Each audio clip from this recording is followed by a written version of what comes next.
Hey, what is up everyone? Today we got a pretty unique story. It's narrated by Frederick Surrey. Get cozy and watch till the end, guys. There is a chapter of Space Marines whose name alone carries a weight that no amount of glory can lift. They are not the mightiest chapter in the Imperium. They are not the most feared, nor the most celebrated, nor the most spoken of in the great halls where heroes are remembered. And yet, if you were to sit quietly with any scholar of the Adeptus Astartes, any historian who had spent their years poring over battle records and casualty reports and the dry, clinical language of the Inquisition's sealed archives, and you were to ask them which chapter had suffered more than any other, which chapter had been broken and rebuilt and broken again so many times that the very act of their continued existence seems like an act of defiance against the laws of probability themselves, the answer would come without hesitation: the Lamenters. Whilst their name means those who mourn, and for more than 5,000 years, that name has proven to be less a title and more a prophecy. They mourn their fallen brothers, who number in the thousands upon thousands. They mourn the civilians they could not save, the worlds they could not hold, the victories that turned to ash in their hands even as they reached for them. They mourn the trust they were never given, the brotherhood they were denied, the peace they will never know. And perhaps, in the quiet spaces between battles, in the cold silence of a fleet, drifting through the void between stars, they mourn themselves, what they were, what they could have been, what the galaxy would not allow them to become. This is not a story about a chapter that fell to darkness. That would be easy, in a way. There is a certain grim simplicity to the tale of a chapter that turned traitor, that gave in to the whispers of chaos, and was consumed by the very evil it swore to fight. The Lamenters never fell. That is what makes their story so remarkable and so painful. They were handed every reason to abandon their duty, every excuse to turn their backs on an Imperium that had turned its back on them first, and they refused. Every single time, they refused. The galaxy of the 41st Millennium is not a kind place. You have heard that before.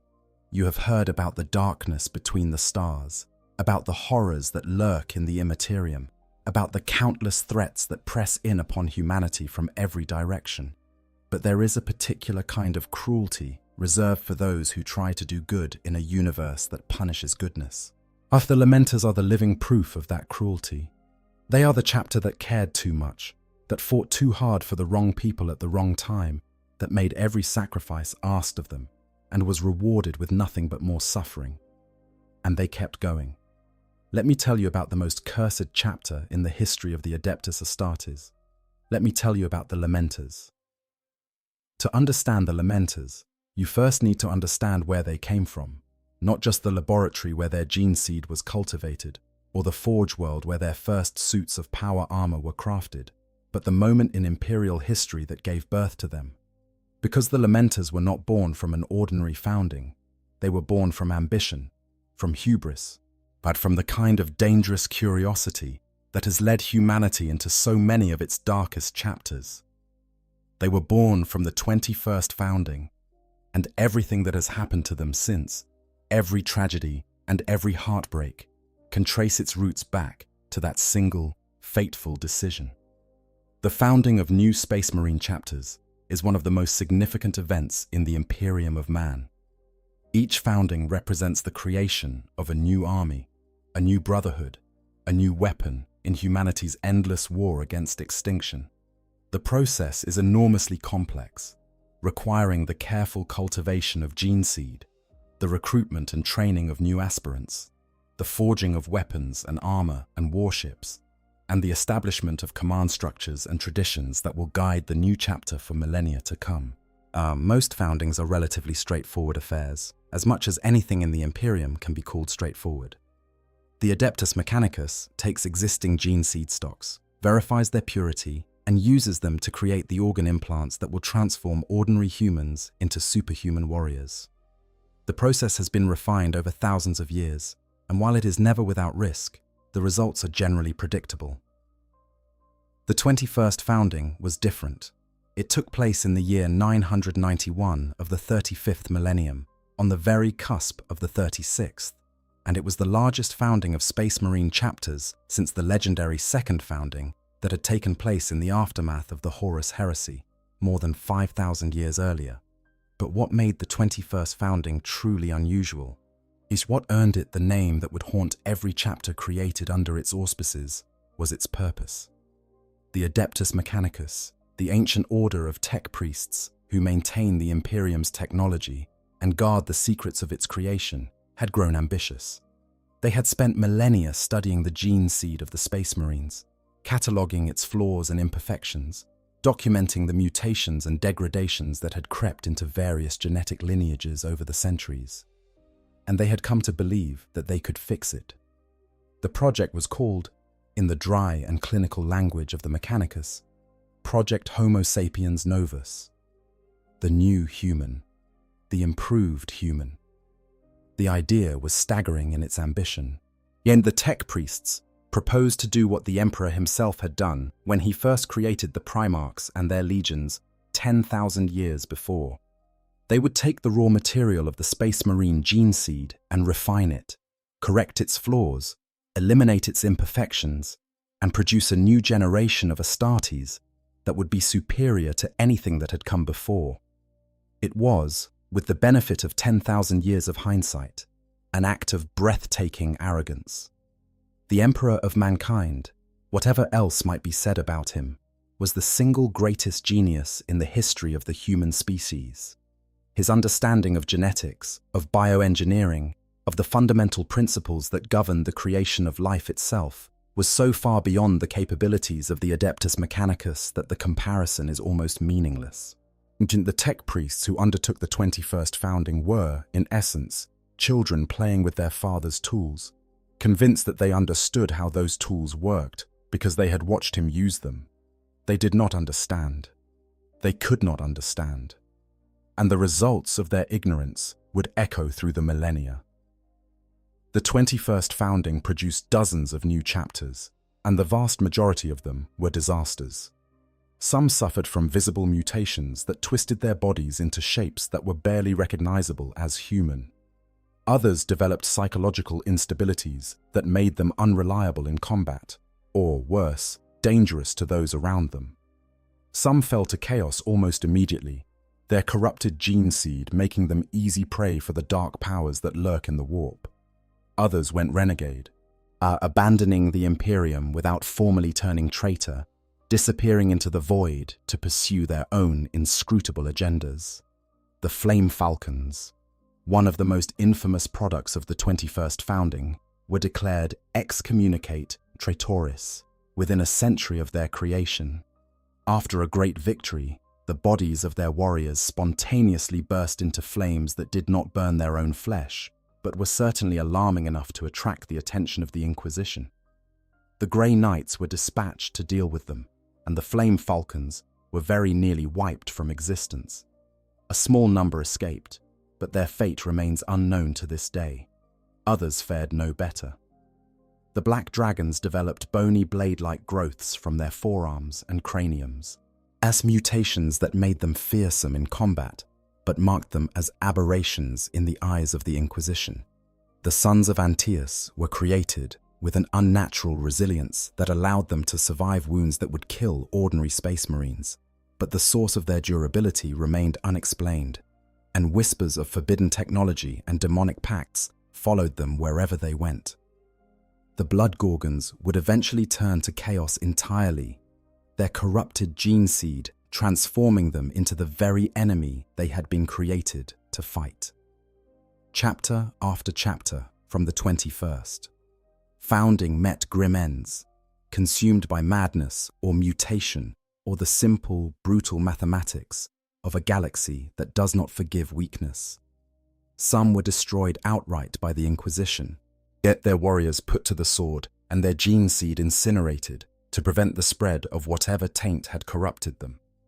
Others disappeared into the void, their fates unknown, their names struck from imperial records as if they had never existed. A few survived, but all of them carried the weight of their origins like an anchor chained to their necks, forever suspect, forever watched, forever one misstep away from the same fate that had claimed so many of their brother chapters. The founding earned its name honestly, the cursed founding, and every chapter that bore its mark carried that curse with them, whether their own gene seed was flawed or not. The stigma was inescapable. To be a product of the 21st founding was to be viewed with suspicion by every other chapter in the Imperium, and to be whispered about in the corridors of the Inquisition's fortress convents, to be watched and monitored and judged by standards that no other chapter was held to. It did not matter how faithfully you served, how many enemies you destroyed, how many worlds you saved. You were cursed founding, and that was enough to mark you as suspect in the eyes of an Imperium that trusted no one and feared everything it did not understand. The Lamenters were one of those chapters. It is worth pausing here to consider the sheer scale of what the 21st founding represented. This was not a minor experiment conducted in a single laboratory by a handful of ambitious geneticists.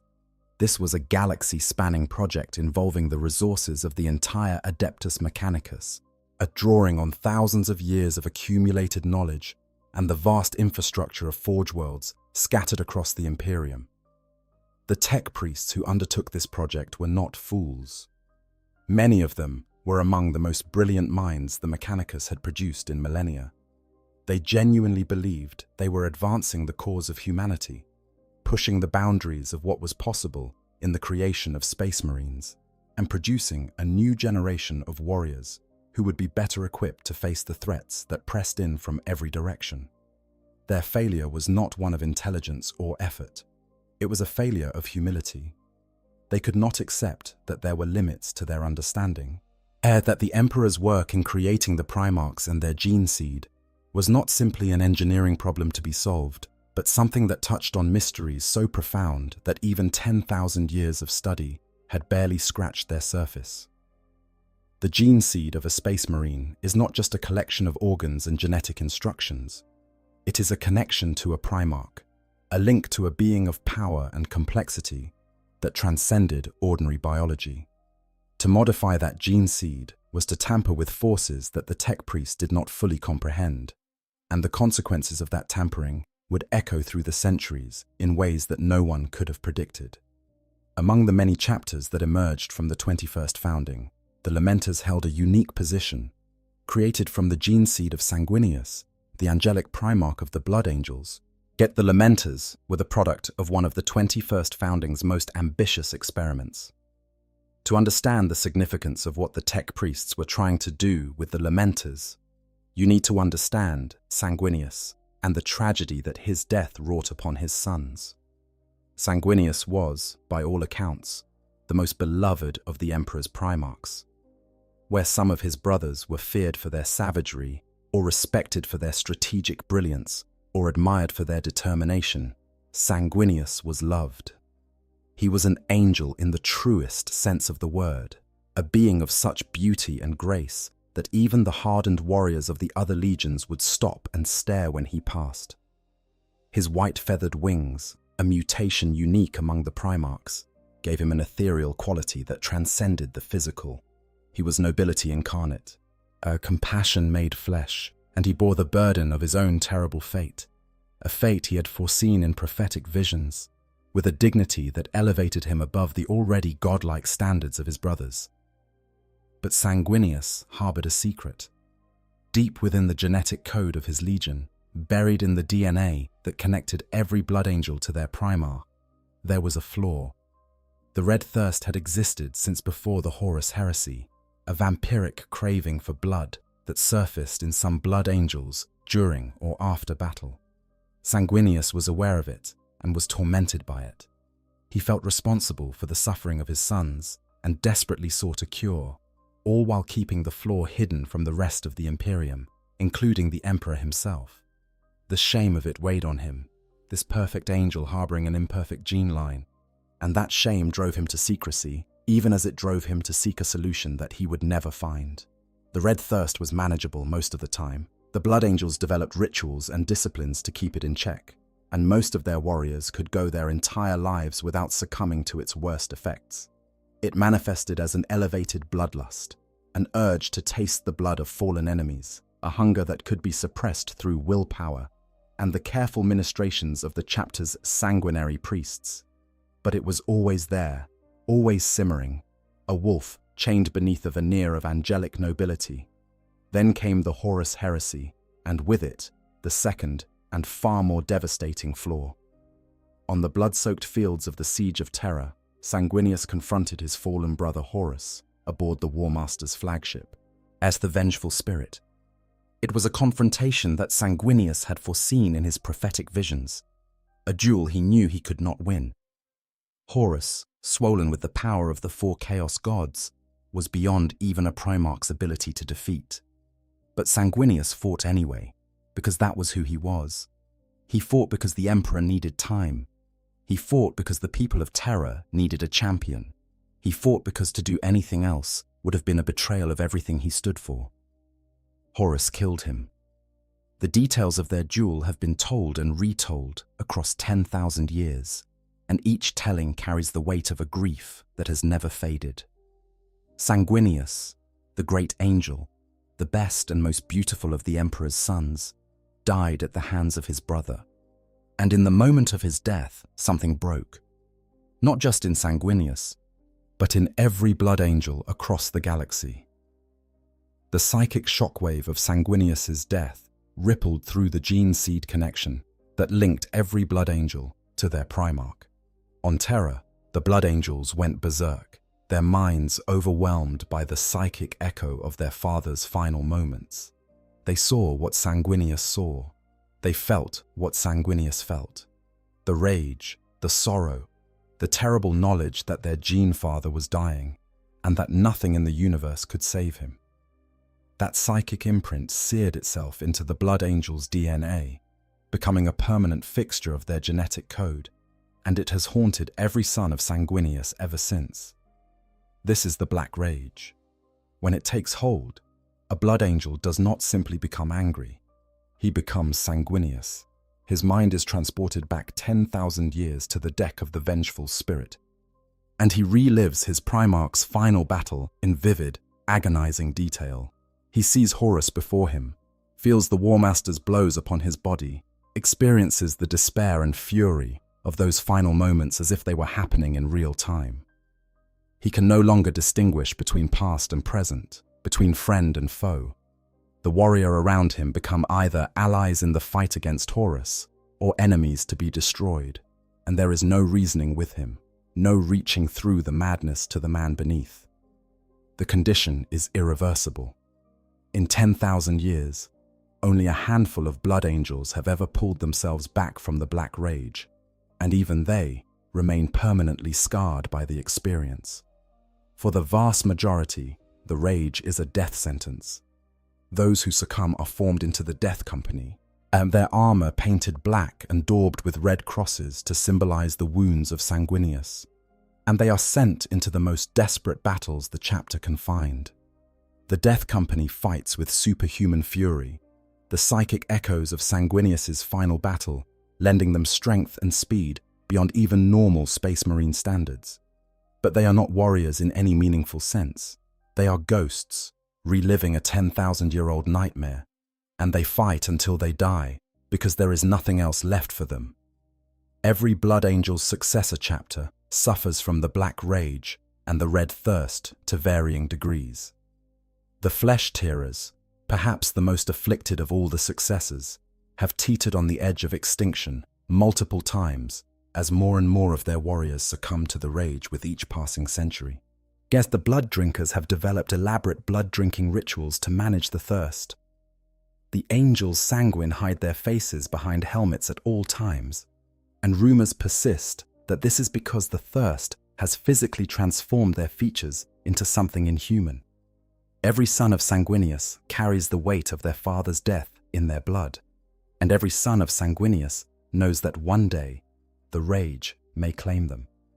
This was the legacy that the tech priests of the 21st founding sought to erase when they created the Lamenters, and for a time, they seem to have succeeded.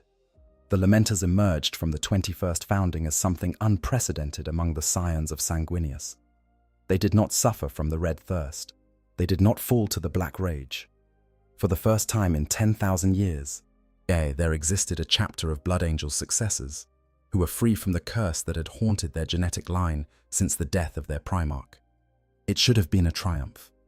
It should have been a cause for celebration, a beacon of hope for every chapter that carried the blood of Sanguinius. Instead, it was the beginning of a nightmare, because the tech priests had not eliminated the curse. They had merely traded it for something else, something subtler, something harder to quantify, something that would not manifest in dramatic episodes of madness or blood-crazed fury, but would instead seep into every aspect of the chapter's existence like poison into a well. The Lamenters did not go mad. They did not lose themselves to uncontrollable rage. Instead, they became sad. That sounds almost trivial, does it not? In a galaxy of horrors, where entire worlds are consumed by alien swarms, and the forces of chaos threaten to tear reality itself apart, a chapter of Space Marines feeling a bit melancholy seems like a minor concern. But this was not ordinary sadness. This was a deep, pervasive melancholy that settled over the entire chapter like a shroud, a grief that had no specific cause and no apparent remedy. The Lamenters bore the sorrow of Sanguinius more keenly than any other successor chapter, as if by removing the rage, the tech priests had left only the grief behind.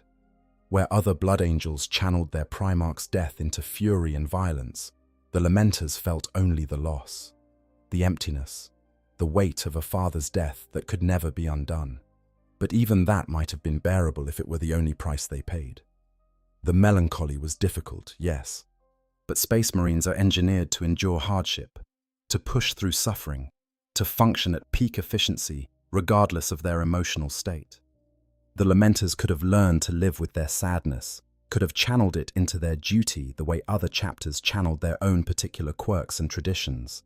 What they could not overcome, what no amount of discipline or determination could compensate for, was the reaction of those around them. The other Space Marine chapters wanted nothing to do with them. From the moment of their creation, the Lamenters were marked, not by any visible mutation, not by any obvious flaw in their conduct or their combat performance, but by the simple fact of their origin. They were a product of the cursed founding, and in the eyes of the Imperium, that was enough.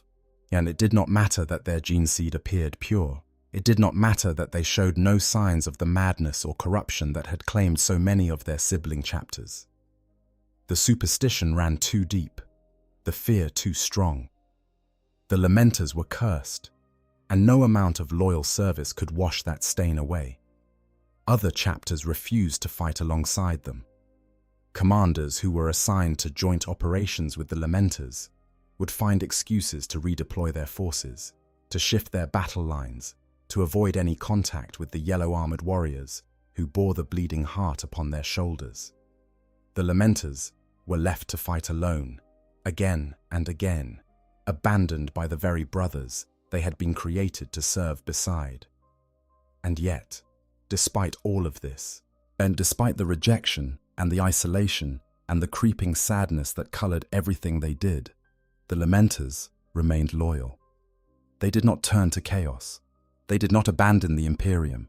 They did not even complain, at least not in any way that reached the ears of Imperial authorities.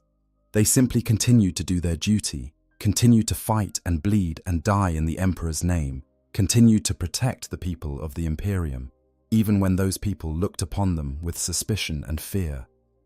It was the most heroic thing any chapter has ever done. Not the fighting itself, though the Lamenters fought with a skill and determination that would have done credit to any chapter in the Imperium, but the choice to keep fighting, to keep serving, to keep caring about the people they were sworn to protect, even when those people refused to care about them in return. That is what sets the Lamenters apart. That is what makes their story not just a tragedy, but an inspiration. To put the Lamenters' compassion into perspective, consider the range of attitudes that exist among the Adeptus Astartes when it comes to the ordinary humans they are supposed to protect. At one extreme, you have chapters like the Marines Malevolent, who view ordinary humans as little more than an expendable resource, acceptable casualties in the pursuit of military objectives. The Marines malevolent have been known to fire upon refugee camps to eliminate enemies hiding within them, calculating that the deaths of thousands of civilians are an acceptable price for the destruction of a few enemy combatants. But they are in many ways the antithesis of the Lamenters, and it is telling that Imperial records note the two chapters have been confused for one another on multiple occasions, their yellow armor creating a superficial resemblance that must be particularly galling to the Lamenters.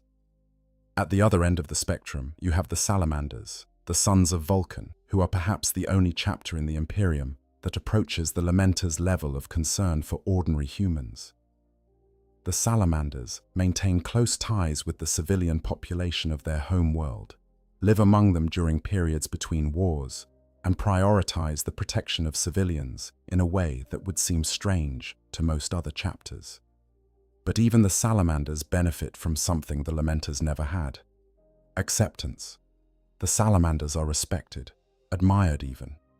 Their compassion is seen as a noble virtue, an admirable extension of their Primarch's legacy.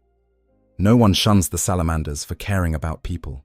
The Lamenters care just as deeply as the Salamanders, perhaps more deeply, but they do so in the face of rejection and contempt from the very people they protect. They are compassionate without reward, selfless without recognition, heroic without praise.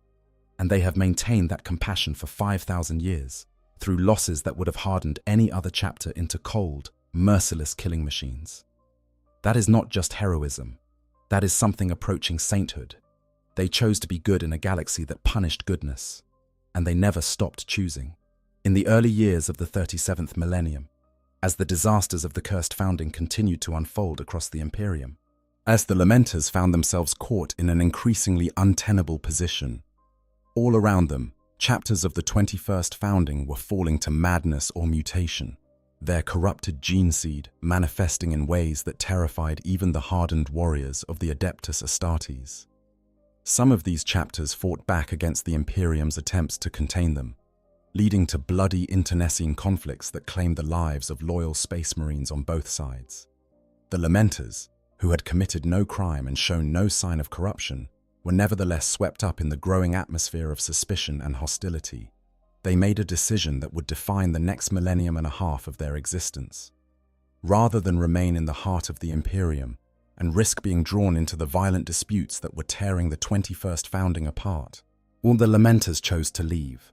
They were a fleet-based chapter, which meant they had no homeworld to anchor them in place, no fortress monastery rooted in the stone of a particular planet.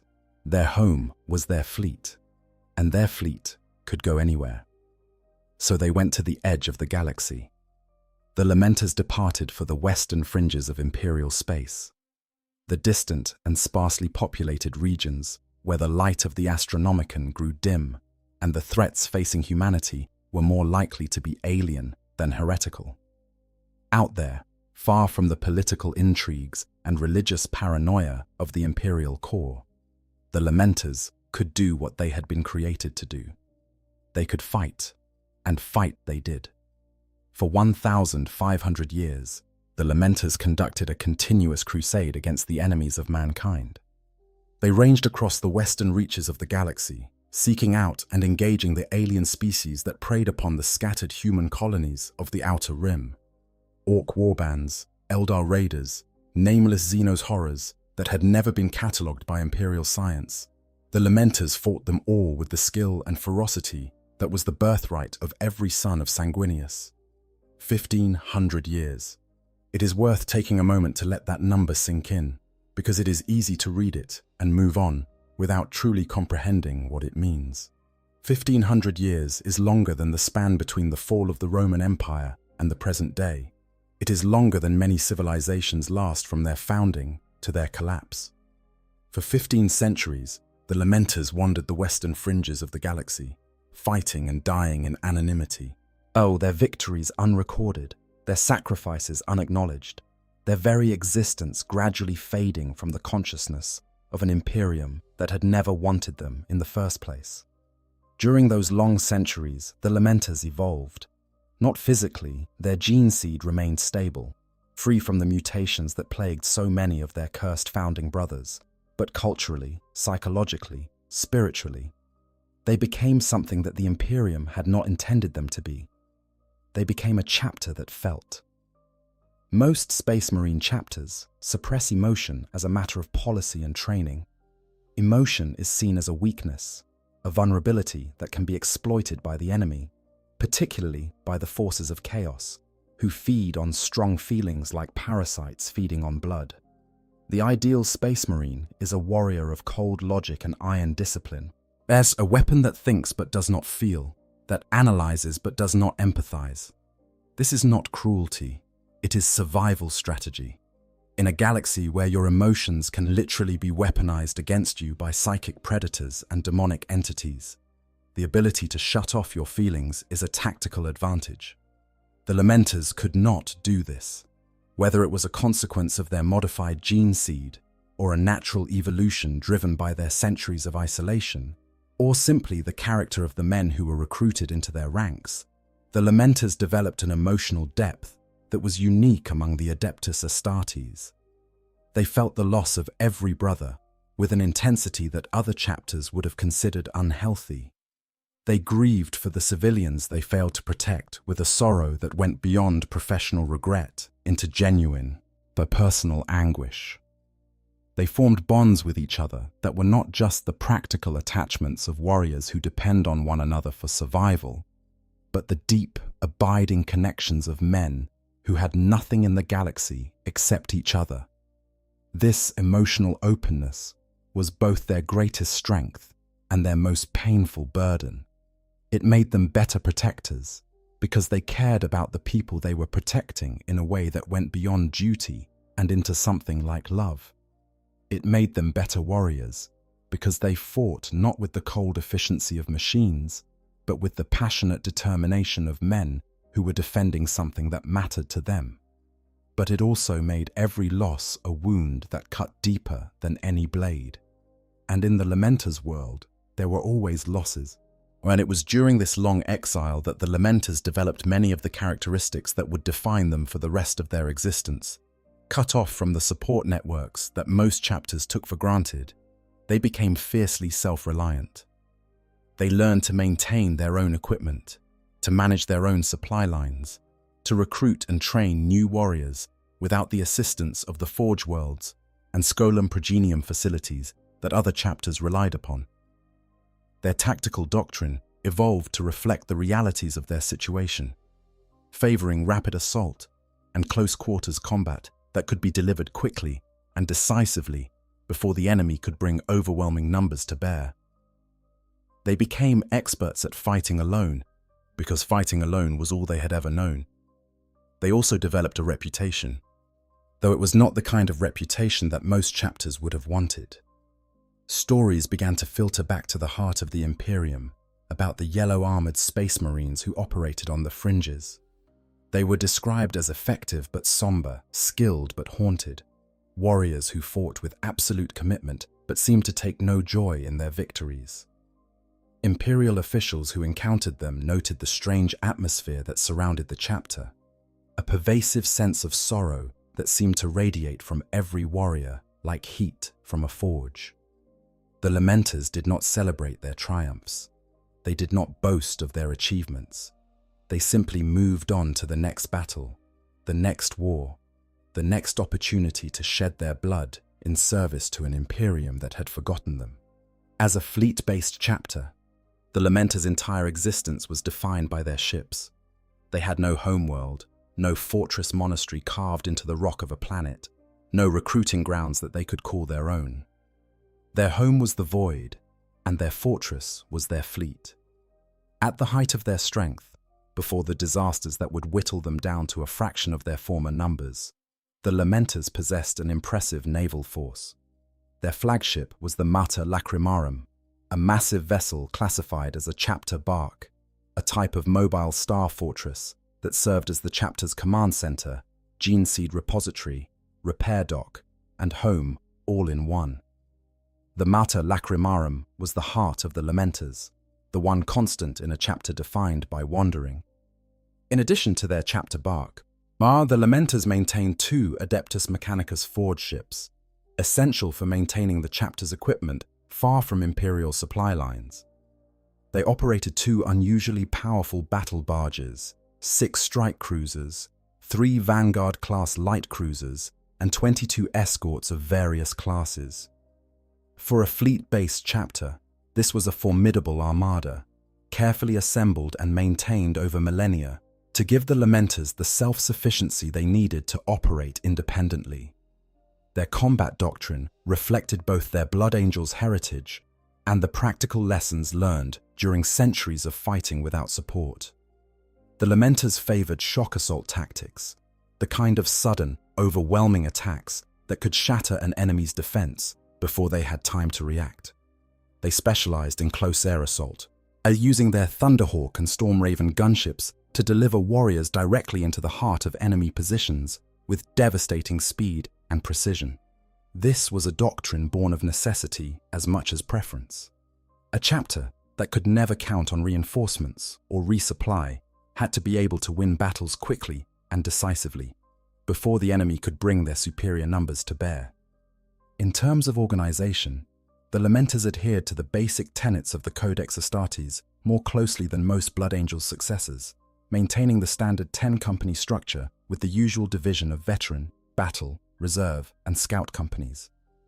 But like all sons of Sanguinius, there was a great deal of fluidity between companies. The Lamenters rarely fought in full company strength, each preferring to assemble task-specific strike forces drawn from across the chapter's entire roster. This gave them an extraordinary degree of tactical flexibility, allowing them to tailor their forces to the specific challenges of each engagement. Their preference for Codex compliance over Blood Angels' tradition was not an ideological choice, but a practical one. A fleet-based chapter with no home port needed to be able to acquire equipment and supplies from standard Imperial sources, and adherence to the Codex made that process considerably easier. The Lamenters could not afford the luxury of maintaining exotic war gear or unique organizational structures that might complicate their logistics. Every decision they made, from the weapons they carried to the way they organized their companies, was influenced by the fundamental reality of their existence. They were alone, and they had to be ready for anything. But the Imperium had not entirely forgotten the Lamenters. In the 39th millennium, the High Lords of Terror reached out across the vastness of space and pulled them back into the fold.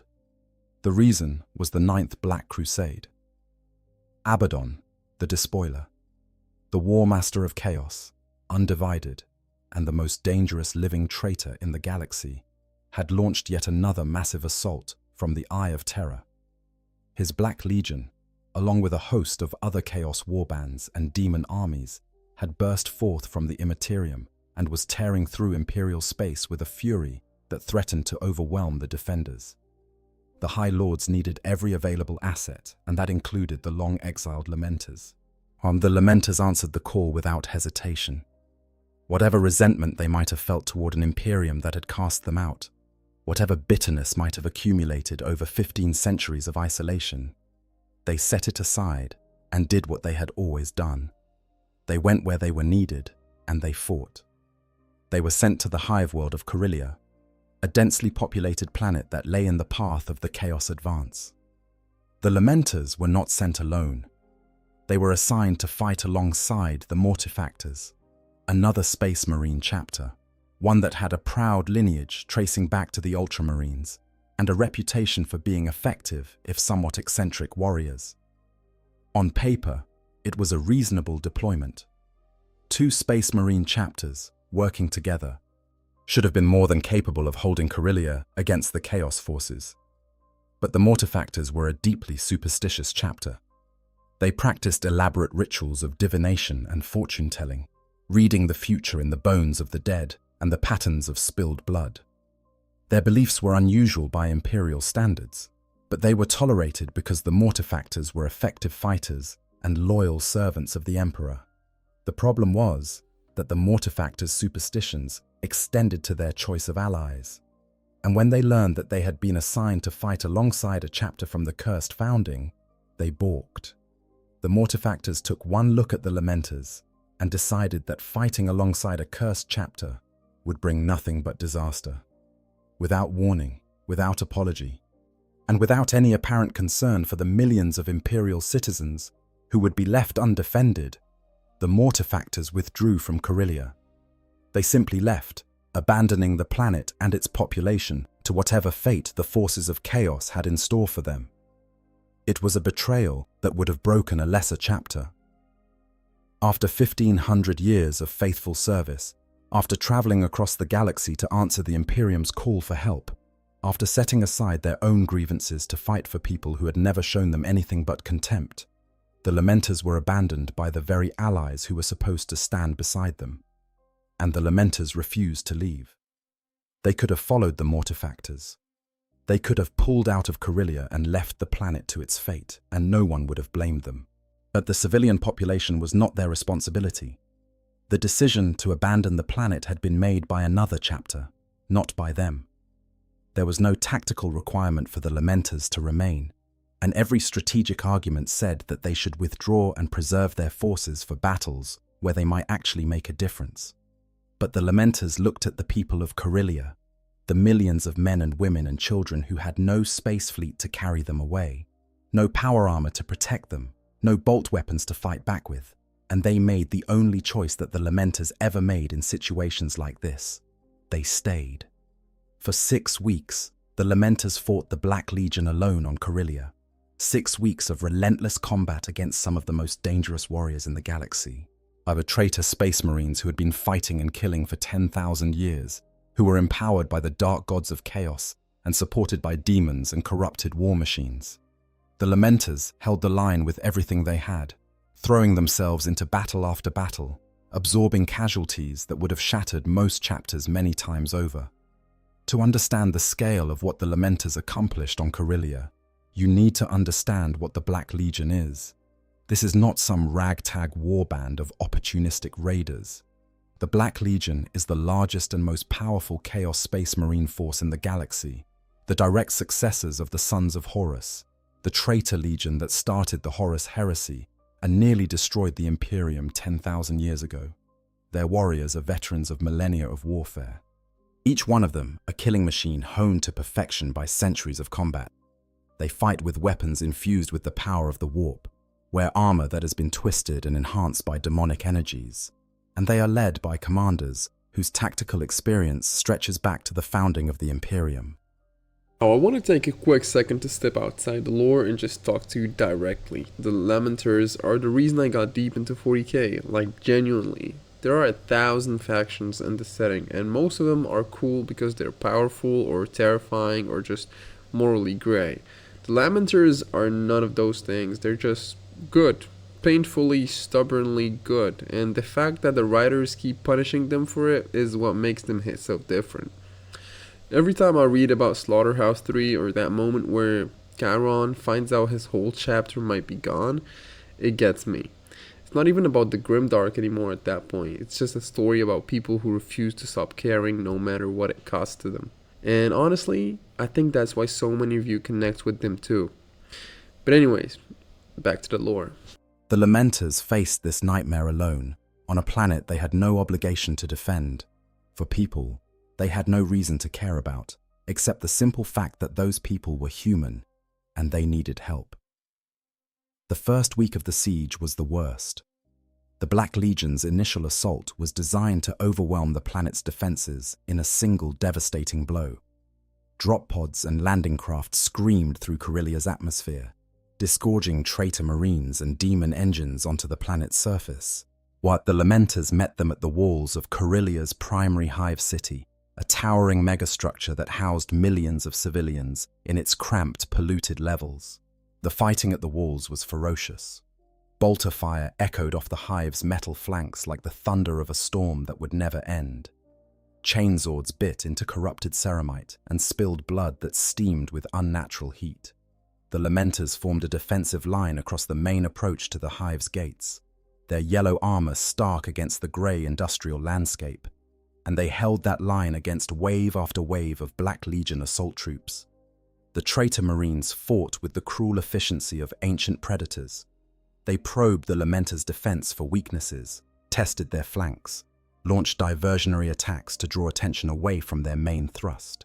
Yet demons materialized amid the Lamenters' lines, shrieking entities of pure malice that clawed at power armor and whispered promises of despair into the ears of any warrior foolish enough to listen.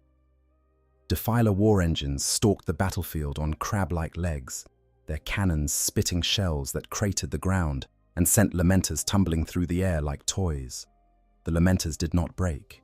They bent, certainly. They gave ground when they had to, trading meters for time, falling back to prepared positions when the pressure became too great. But they never broke. Every position they abandoned, they made the Black Legion pay for in blood. Every meter of ground they surrendered, they contested with bolter and blade and bare hands. By the end of the second week, the Lamenters had lost a quarter of their strength. The chapter's apothecaries worked without rest, recovering gene seed from the fallen and stabilizing the wounded so they could return to the fight. Warriors who, in any other circumstance, would have been confined to the apothecarium for weeks of recovery, were patched up and sent back to the line within hours, their injuries sealed with emergency foam and their pain suppressed by the hypno-conditioning that was part of every Space Marine's mental architecture. The civilians of Corellia watched the battle from behind the hive's walls, and some of them began to help in whatever way they could. They carried ammunition to the front lines. They dragged wounded Marines to the apothecarium. They set up field hospitals in the hive's lower levels, where ordinary human medics worked alongside Space Marine apothecaries to save lives that would otherwise have been lost. It was a small thing, perhaps, in the grand scale of the battle. But for the Lamenters, it meant everything. Here were people who did not fear them, did not shun them, did not whisper about curses and bad luck behind their backs. Here were ordinary human beings who saw the Lamenters not as a cursed chapter from a tainted founding, but as the warriors who were standing between them and annihilation. For the first time in centuries, the Lamenters experienced something they had almost forgotten was possible: gratitude. The fighting continued, week after grinding week. The Black Legion brought up heavier forces, demonic siege engines, and sorcerers who hurled warp fire at the Lamenters' positions. The Lamenters countered with everything they had, calling down orbital strikes from their fleet in orbit, deploying their few remaining dreadnoughts to hold critical choke points, sending assault squads on desperate counterattacks to disrupt the enemy's advance. They did not fight to win. They knew they could not win, not alone, not against forces this overwhelming. They fought to buy time. Every hour they held out was another hour for the people of Corellia to seek shelter, to evacuate, to survive. Every brother who fell in combat was a price paid not for glory or honor, but for the lives of ordinary human beings who would never know the names of the warriors who died for them. The losses were catastrophic. By the time reinforcements finally arrived, in the form of the White Scars and elements of the Ultramarines, the Lamenters had been reduced to barely 200 battle brothers. Their chapter, which had numbered close to 1,000 at the start of the engagement, had lost 4/5 of its strength defending a planet that another chapter had simply walked away from. And when the battle was over, when the Chaos forces had been driven back and Corellia had been saved, the Lamenters received no thanks, no commendation, no honor, no acknowledgement from the High Lords or the Inquisition or anyone else. Their sacrifice was noted in the battle records as a tactical footnote, a statistical entry in the vast ledger of the Imperium's endless wars. The people of Corellia survived, but the Lamenters who had died to protect them were forgotten almost before their blood had dried. Then, as if the universe had not yet finished punishing them for their loyalty, the Lamenters were caught by a warp storm. The roiling energies of the Imperium, stirred to fury by the Chaos forces that had so recently passed through the region, reached out and swallowed the Lamenters' diminished fleet. They vanished from Imperial records entirely, and for a time, many in the Imperium assumed they were gone for good. Another casualty of the cursed founding. Another chapter consumed by the darkness that had always been their shadow. There is something especially cruel about being lost in the warp.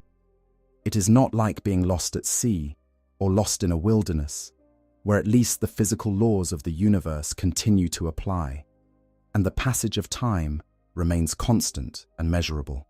The warp is a dimension of pure psychic energy, and a realm where thought and emotion become reality, and the normal rules of cause and effect do not apply.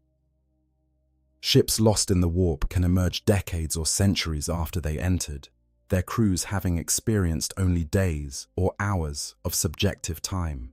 Or they can emerge moments after entering, having experienced centuries of torment within the roiling chaos of the Imperium. Some ships are simply consumed, dissolved into the warp's psychic currents, and absorbed into the nightmarish ecology of that terrible place. For a chapter already suffering from a deep, pervasive melancholy, being trapped in the warp must have been a special kind of torment. The warp feeds on emotion, amplifies it, transforms it into something monstrous. A warrior's courage can become a predator's bloodlust. A warrior's faith can become a fanatic's madness. And a warrior's grief, the quiet, persistent grief that defined the Lamenters, could become a despair so deep and so all-encompassing that it threatened to swallow them whole. But the Lamenters were not dead. The warp storm that had swallowed them eventually released them, as warp storms sometimes do, depositing them back into real space, battered and depleted, but very much alive. They had survived, as they always survived, and they immediately set about the slow, painful process of rebuilding their strength, recruiting new aspirants, training new warriors, repairing their damaged ships, and restocking their depleted arsenals. It was a process that would take decades, but the Lamenters were nothing if not patient. They had endured worse, and they would endure again. And the chapter's unique relics speak to their nature in ways that go beyond mere battlefield utility.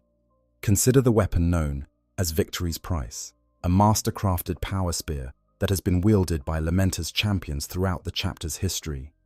The name alone tells you everything you need to know. For the Lamenters, victory always comes at a price. The spear is viewed as both a great honor and a heavy burden by the warriors who carry it. It has been present at the forefront of many great victories and mighty battles, but more of its wielders have fallen in their moment of triumph than have lived to return to the chapter's halls. The pattern is so consistent, so relentless, that the warriors who carry victory's price tend to spend their time not planning for victory, but ensuring that when they fall, they will sell their life as dearly as possible. It is a weapon that embodies the Lamenters' entire philosophy. Fight for victory, but expect to pay for it. Hope for triumph, but prepare for tragedy. Carry the burden of duty willingly, knowing that the burden will probably kill you, and make sure that your death means something. When they emerged from the warp and began their recovery, they turned their attention to a new crusade, this time directing their efforts toward the galactic core. The centuries that followed were a period of slow, painful rebuilding for the Lamenters. Their numbers, which had been devastated by the fighting on Corellia and the losses sustained during the warp storm, were gradually replenished through the chapter's recruitment programs. New aspirants were sought from whatever worlds the Lamenters' fleet passed through during its wanderings, and those aspirants were subjected to the same rigorous selection and training process that had produced generations of Lamenters before them. Recruitment for a fleet-based chapter is a fundamentally different process than recruitment for a chapter with a homeworld. Chapters like the Space Wolves or the Blood Angels have established recruiting grounds where they can draw on a consistent population of potential aspirants. They know the people, the terrain, the challenges that produce the kind of individuals who can survive the transformation into Space Marines. A fleet-based chapter has none of these advantages. They recruit from whatever worlds they happen to visit, assessing local populations for the genetic compatibility and physical resilience that the process demands, and then moving on, often never returning to the same world twice. For the Lamenters, this meant that their recruits came from an extraordinarily diverse range of backgrounds. Some were drawn from hive worlds, where life in the underhive had bred a toughness and resilience that translated well into the demands of Astartes training. Others came from frontier worlds, where the daily struggle for survival against hostile environments had produced individuals who were accustomed to hardship and danger. Still others were taken from worlds that had been recently saved by the Lamenters themselves, Children who had watched the yellow-armored giants fight and die to protect their families, and who, when given the opportunity, chose to follow in their footsteps. This diversity of origin gave the Lamenters a perspective that many more insular chapters lacked. They had seen the Imperium from its furthest margins, had walked among people from 1,000 different cultures and traditions, had witnessed the full range of human experience, from the highest nobility to the lowest despair. It made them more empathetic, more attuned to the needs and fears of the ordinary humans they were sworn to protect. It also deepened their melancholy, because they understood better than most chapters just how vast the galaxy's suffering was, and how little any single chapter could do to alleviate it. During this period of recovery, the Lamenters fought in dozens of minor engagements that the Imperial records barely note. Pirate raids suppressed, alien incursions repelled, rebellions quashed, all the mundane, unglamorous work of maintaining the Imperium's fragile hold on its vast territories. None of these engagements were particularly noteworthy by the standards of the greater wars that defined the 41st millennium, but each one cost the Lamenters brothers they could ill afford to lose, and each one demonstrated the chapter's unwavering commitment to its duty. But the High Lords of Terror had other plans for them, as the High Lords always seemed to have other plans for the Lamenters, plans that invariably led to more suffering and more sacrifice. In the middle decades of the 41st millennium, the Lamenters received new orders. They were to relocate to the Maelstrom Zone, a vast and dangerous region of space centered on the Maelstrom itself, a massive warp rift that spewed forth chaos raiders and alien marauders in an unending tide of destruction. The Maelstrom Zone was one of the most dangerous regions in the Imperium, a place where even hardened Space Marine chapters struggled to maintain order, and where the line between civilization and anarchy was measured in the distance a bolter shell could travel. The Lamenters were not going alone. They were to join a group of chapters collectively known as the Maelstrom Warders, a brotherhood of Astartes tasked with defending the region against the threats that emanated from the Maelstrom. The other chapters in the Warders included the Mantis Warriors, the Charnel Guard, and most significantly, the Astral Claws, led by their formidable chapter master, Luft Huron. Huron was a complicated figure, and understanding him is essential to understanding the trap that the Lamenters walked into. He was a brilliant tactician, a charismatic leader, and by all accounts, a genuinely dedicated servant of the Emperor. Under his leadership, the Astral Claws had turned the Maelstrom Zone from a lawless wasteland into something approaching order. Pirates were suppressed, Chaos Raiders were hunted down and destroyed, and the worlds of the zone began to prosper for the first time in living memory. Huron's methods were aggressive and sometimes controversial, but his results were undeniable. To the outer observer, Huron was exactly what the Maelstrom Zone needed: a strong, decisive leader who was willing to do whatever was necessary to protect the people under his care, and in many ways, he was. As the worlds of the Maelstrom Zone flourished under his protection, trade routes that had been closed by piracy for decades were reopened.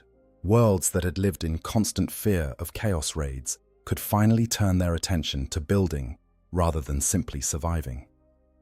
Huron's Maelstrom Warders were, by objective measures, one of the most effective regional defense forces in the Imperium. But there was a darker side to Huron's ambitions. As the years passed, the line between protecting the Maelstrom Zone and controlling it began to blur. Huron started to see himself not as a guardian of the region, but as its ruler. He demanded absolute loyalty from the worlds under his protection, and he responded to any challenge to his authority with increasing severity. When the Administratum demanded the tithes that the Maelstrom Zone owed to the broader Imperium, Huron refused to pay, arguing that the resources were needed for the zone's defense. When the Administratum sent representatives to negotiate, Huron stonewalled them. When the trade lords of the Carthago sector tried to force the issue by sending their own convoys to collect what was owed, Huron's forces intercepted them. The situation escalated in slow, terrible increments, the way such situations always do. Each step seemed reasonable in isolation, each decision justified by the circumstances of the moment. But taken together, they painted a picture of a chapter master who was increasingly willing to place himself above the authority of the Imperium he served. Huron expanded the astral clause beyond the 1,000-warrior limit set by the Codex Astartes, a serious violation of the regulations that governed Space Marine chapter strength. He asserted authority over the civil government of the Maelstrom Zone that went far beyond what any chapter master was entitled to. He issued his articles of just secession, formally cutting ties between the Zone and the broader Imperium. Each of these acts was presented by Huron as a defense of legitimate rights, as a Space Marine chapter master exercising the autonomy that had been granted to the Astartes since the days of the Great Crusade. And to the Lamenters, who had spent their entire existence being mistreated by the very institutions Huron was defying, his arguments were compelling. The Administratum had never lifted a finger to help the Lamenters. Yet the High Lords had never intervened when other chapters shunned them or abandoned them. The Imperium's bureaucracy had never shown the slightest interest in the welfare of a cursed founding chapter that had done nothing but serve faithfully for 5,000 years. Why should the Lamenters defend those institutions now? This is the tragedy of the Lamenters' involvement in the Badab War. They were not rebels. They were not traitors. They were warriors who had been starved of brotherhood for their entire existence, and who, when they finally found someone willing to stand beside them, could not bring themselves to walk away. The bonds between the Lamenters and the Astral Claws were forged in shared combat and cemented by mutual respect. And asking the Lamenters to betray those bonds was asking them to betray the only genuine friendship they had ever known. Huron understood this. He understood the Lamenters' need for acceptance, their desperate desire to belong to something larger than themselves, and he used it. Whether he did so cynically, manipulating the Lamenters' emotions for his own purposes, or whether he genuinely valued their friendship and simply failed to see how his actions would lead to their destruction, is a question that historians have debated for centuries. The truth is probably somewhere in between. Huron was not a villain in the traditional sense. He was a good man who went too far, a leader whose virtues became vices, a protector who became a tyrant so gradually that he probably did not realize the transformation had occurred until it was too late. And for the Lamenters, the assignment to the Maelstrom Zone was something they had never experienced before. For the first time in their long and lonely history, they had allies who actually wanted to fight alongside them. Huron and the Astral Claws did not share the superstitious prejudice that had caused other chapters to shun the Lamenters. Instead, Huron went out of his way to demonstrate friendship and brotherhood, welcoming the Lamenters into the Warders and treating them as valued partners rather than cursed outcasts. The effect on the Lamenters was profound. After millennia of isolation, after being rejected and abandoned by chapter after chapter, here at last was someone who accepted them, someone who saw past the stigma of the cursed founding and recognized the Lamenters for what they truly were: loyal, dedicated, and supremely effective warriors who had been dealt a terrible hand by fate and had played it with unflinching courage. The bonds that formed between the Lamenters and the Astral Claws were deep and genuine, forged in the fires of shared combat, and cemented by the simple, powerful experience of being treated as brothers for the first time in their existence. It would prove to be their undoing. Before we come to the disaster that awaited the Lamenters in the Maelstrom Zone, we need to talk about what happened during the Corinth Crusade, because it was during this campaign that the Lamenters demonstrated, more clearly than at any other point in their history, exactly what kind of chapter they were. The Corinth Crusade took place in 698 of the 41st millennium, roughly 2 centuries before the events that would lead to the Badab War. As it was a massive combined arms operation, conceived and led by none other than Marneus Calgar, the chapter master of the Ultramarines, one of the most celebrated Space Marine commanders in the history of the Imperium. The objective was to crush the Orc Empire of Charadon, a vast and dangerous green-skinned dominion that had been growing in power for centuries and now threatened to launch a full-scale invasion of Imperial space. The Crusade assembled an impressive force. 6 Space Marine chapters, including the Ultramarines, the Angels of Absolution, the Marines Errant, the Silver Skulls, the Scythes of the Emperor, and the Lamenters, along with more than 50 regiments of the Astra Militarum. It was one of the largest military operations of the mid-41st millennium, and its objectives were ambitious: penetrate deep into the heart of the Orc Empire, destroy its leadership, and scatter its forces before they could coalesce into the kind of unstoppable greenskin horde that had consumed entire sectors in the past. The Crusade was, by most measures, a resounding success. Over the course of 7 years of hard fighting, the combined Imperial forces inflicted a series of devastating defeats on the Orcs, pushing them back from world after world and eventually besieging Corinth itself, the heart of the Greenskin Empire. The fighting was fierce, as fighting against Orcs always is. The Greenskins are relentless enemies, brutal and cunning in equal measure, and they do not surrender or retreat unless the alternative is total annihilation. Every world that was liberated from their control had to be pried loose with blood and fire. But it was not the main campaign that would define the Lamenters' involvement in the Corinth Crusade. It was a side operation, a mission that the Lamenters specifically requested, and that Calgar only reluctantly agreed to. A mission that would become one of the most famous and heartbreaking episodes in the entire history of the Adeptus Astartes. The liberation of Slaughterhouse 3. Slaughterhouse 3 was an Orc mining world, one of many that fueled the Greenskin war machine with the raw materials it needed to build its crude but effective weapons and vehicles. But what set Slaughterhouse 3 apart from other mining worlds was its workforce. The Orcs had captured hundreds of thousands of human beings from raided Imperial worlds and transported them to Slaughterhouse 3 to serve as slave labor. These men, women, and children were forced into the planet's vast mine networks, worked until they collapsed, and then replaced with fresh captives from the next raid. It was a factory of misery, a world whose very name spoke of the horror that awaited anyone unlucky enough to be sent there. When the Lamenters learned of the existence of Slaughterhouse 3 and the 3 million human slaves who toiled in its mines, they did something that surprised even their allies in the Crusade. They went to Calgar and asked for permission to attack the planet. Not because it was strategically important, though denying the Orcs access to its mineral resources would certainly be beneficial. As not because it was part of the overall campaign plan, because it was not.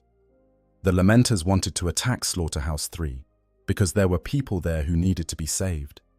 And saving people was what the Lamenters did. Calgar was reluctant. Slaughterhouse 3 was deep in Orc territory, far from the main thrust of the Crusade, and any force sent to attack it would be operating without support. If things went wrong, there would be no reinforcements, no extraction, no rescue. The chapter that attacked Slaughterhouse 3 would be on its own. The Lamenters did not care. They accepted the mission with the understanding that they would receive no support, no backup, no help of any kind. They would go in alone, fight alone, and either succeed alone or die alone. It was, in many ways, just another day in the life of the Lamenters. But the assault on Slaughterhouse 3 was a masterpiece of tactical execution. The Lamenters slipped through the Orc defensive lines with a precision that belied the chaos of the surrounding war, evaded the Greenskin patrols, and launched a devastating surprise attack on the planet's orbital defenses. Before the Orcs knew what was happening, the Lamenters were on the surface, their bolters and chainsaws carving a bloody path through the disorganized Greenskin garrison. The initial assault went better than anyone had expected. The Lamenters' battle barge, the Daughter of Tempests, provided orbital fire support, while the chapter's assault companies dropped directly into the mine complexes where the slaves were held. The fighting was fierce, but brief. The Orc garrison, caught off guard by the speed and ferocity of the assault, it was overrun within hours. The mine entrances were seized, the guard posts neutralized, and the massive ore-hauling elevators that connected the surface to the deep mines were secured. What the Lamenters found in those mines would haunt them for centuries. 3 million human beings, worked nearly to death, starved, brutalized, their bodies broken by years of forced labor in conditions that even the most hardened imperial penal colony would have considered inhumane. Men and women and children, their skin grey from lack of sunlight, their bones visible through flesh that had been stripped of every ounce of excess by malnutrition and exhaustion. Many of them could barely walk. Some could barely speak, their vocal cords destroyed by the toxic fumes that filled the lower mine levels. They looked up at the yellow-armored giants who had come to save them with eyes that had forgotten what hope looked like. The Lamenters began the evacuation immediately, organizing the freed slaves into groups and moving them toward the surface as quickly as possible. Medical teams from the battle barge were deployed to triage the worst cases, prioritizing those who could be saved and making the terrible calculations that battlefield medicine always demands. Children were carried in the arms of space marines who had been engineered for war, but who held those fragile bodies as gently as any parent. It was during the evacuation that everything went wrong. The Greenskin war fleet that the Lamenters had slipped past was alerted to the attack on Slaughterhouse 3 and began moving to intercept. The fleet was massive, far larger than anything the Lamenters could hope to fight off with a single battle barge and its escort vessels. Worse still, reinforcements were arriving on the planet's surface, greenskin warriors from neighboring garrisons who had been dispatched to crush the invaders. The Lamenters were caught between the hammer of the approaching fleet and the anvil of the gathering ground forces, with 3 million helpless civilians in between. There was not enough room on the ships. That was the simple, brutal mathematics of the situation. The Daughter of Tempests could carry perhaps 300,000 civilians in its massive cargo holds, packed in shoulder to shoulder, with no concern for comfort or dignity. The handful of converted Orc slave transports that the Lamenters had captured during the initial assault could carry a few tens of thousands more. But 3 million? There was no way. Not enough ships, not enough time, not enough of anything. The Lamenters tried anyway. Of course they tried. They loaded every ship to capacity and beyond. They packed civilians into corridors and maintenance shafts and gun batteries and every other conceivable space that could hold a human body. They worked with frantic, desperate energy, knowing that every minute brought the Orc fleet closer and the window of escape narrower. But the mathematics were merciless. 3 million people and room for maybe 300,000. The numbers did not bend, no matter how hard the Lamenters worked. No matter how many civilians they crammed into spaces too small for them, no matter how many miracles they performed in those desperate hours. 2,700,000 people were going to be left behind, and there was nothing, absolutely nothing, the Lamenters could do about it. The Greenskin counterattack hit the perimeter while the evacuation was still underway. Waves of Orc warriors crashed against the Lamenters' defensive lines, their crude weapons battering at ceramite armor while the yellow-clad space marines fought to hold them back. The fighting was savage and desperate. Lamenters fell, their bodies trampled by the Greenskin advance, their weapons firing until the very moment they stopped breathing. The perimeter contracted, meter by painful meter, the defensive circle shrinking as the Orc numbers grew and the Lamenters' numbers dwindled. And still, the evacuation continued. Even as their brothers died around them, the Lamenters kept loading civilians onto the ships, kept carrying the wounded and the weak to the loading bays, kept fighting to buy one more minute, one more hour, one more chance to save a few more lives.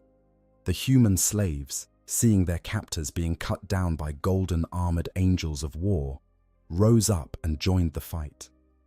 Armed with nothing but mining tools and desperate courage, they threw themselves at the Orcs alongside the Lamenters, and in a matter of hours, the planet was in Imperial hands.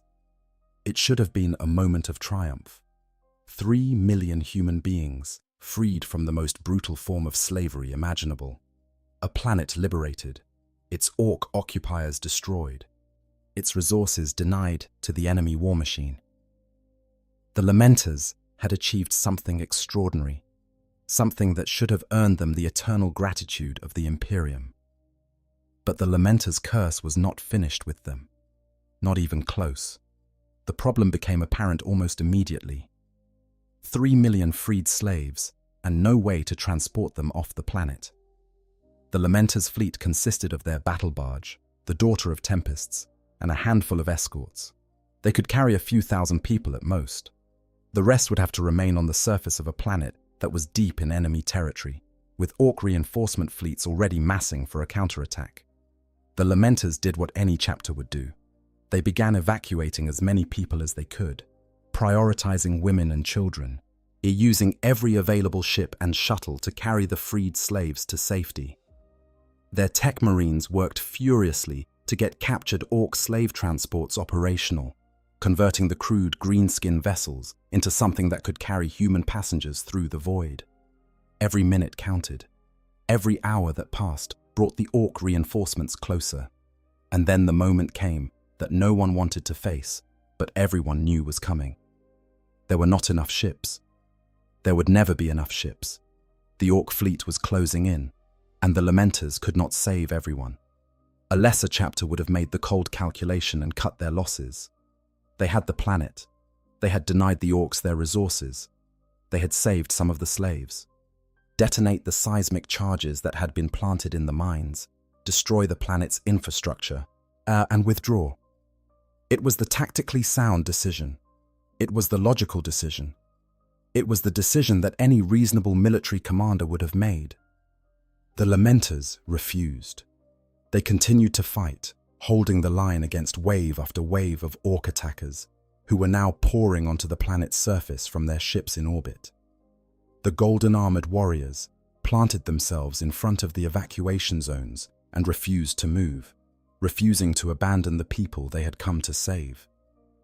Brother after brother fell, their yellow armor stained dark with blood, but the line held.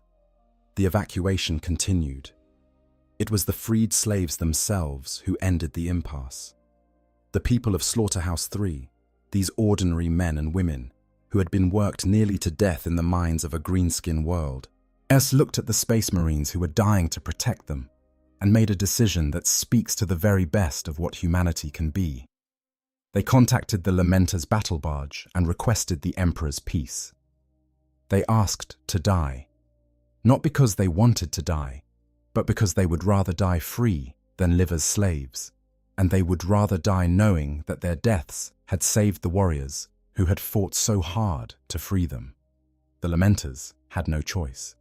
With the Orc fleet bearing down on them and their casualties mounting by the minute, with fewer than 100 battle brothers still standing, they granted the request. The seismic charges that had been planted throughout Slaughterhouse 3's mine network were detonated simultaneously, and the planet's surface collapsed in on itself in a cataclysm of fire and stone. And millions died in an instant, buried beneath megatons of rock, but they died free. They died with prayers of gratitude to the Emperor on their lips, and the knowledge that at least some of their number, carried away in the holds of the Lamenters' ships, would survive to live another day. The Daughter of Tempests limped away from the slaughterhouse system, trailing a handful of converted Orc slave transports, carrying less than a tenth of the people the Lamenters had freed. Fewer than 100 Space Marines remained of the force that had launched the assault. Behind them, Slaughterhouse 3 was a tomb, one of the largest planetary tombs in Imperial history. When the Corinth Crusade concluded, Marneus Calgar wanted to honor the Lamenters for their sacrifice. He offered them the Iron Halo. It had one of the most prestigious awards that could be bestowed upon a Space Marine chapter, in recognition of their heroism at Slaughterhouse 3. The Iron Halo is not given lightly. It is reserved for acts of valor so extraordinary that they transcend the already staggering standards of Space Marine courage and become something approaching legend.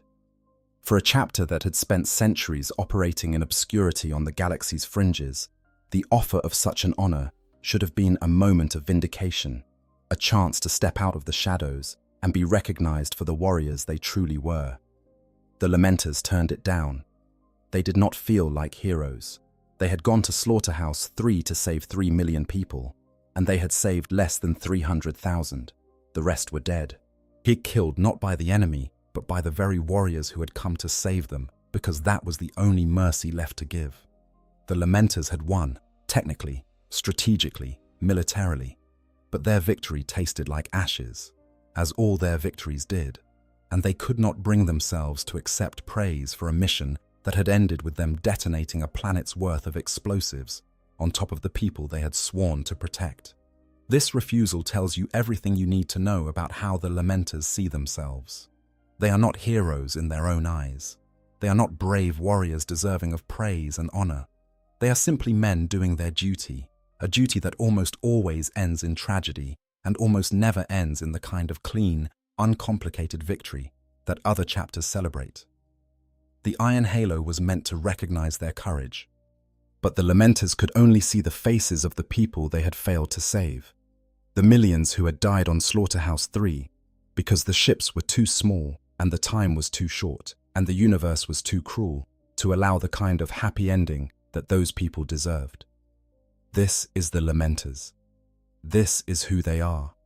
They will fight to the death for people they have never met, refuse to abandon civilians even when their allies have abandoned them, and then refuse to accept honors because they could not save everyone. In a galaxy of monsters and madmen, the Lamenters are something rarer than a bolter shell and more precious than adamantium. They are genuinely good, and the galaxy will never stop punishing them for it. The bonds that formed between the Lamenters and the Astral Claws during their time as Maelstrom Warders were, as we have already touched upon, the first real brotherhood the Lamenters had ever experienced.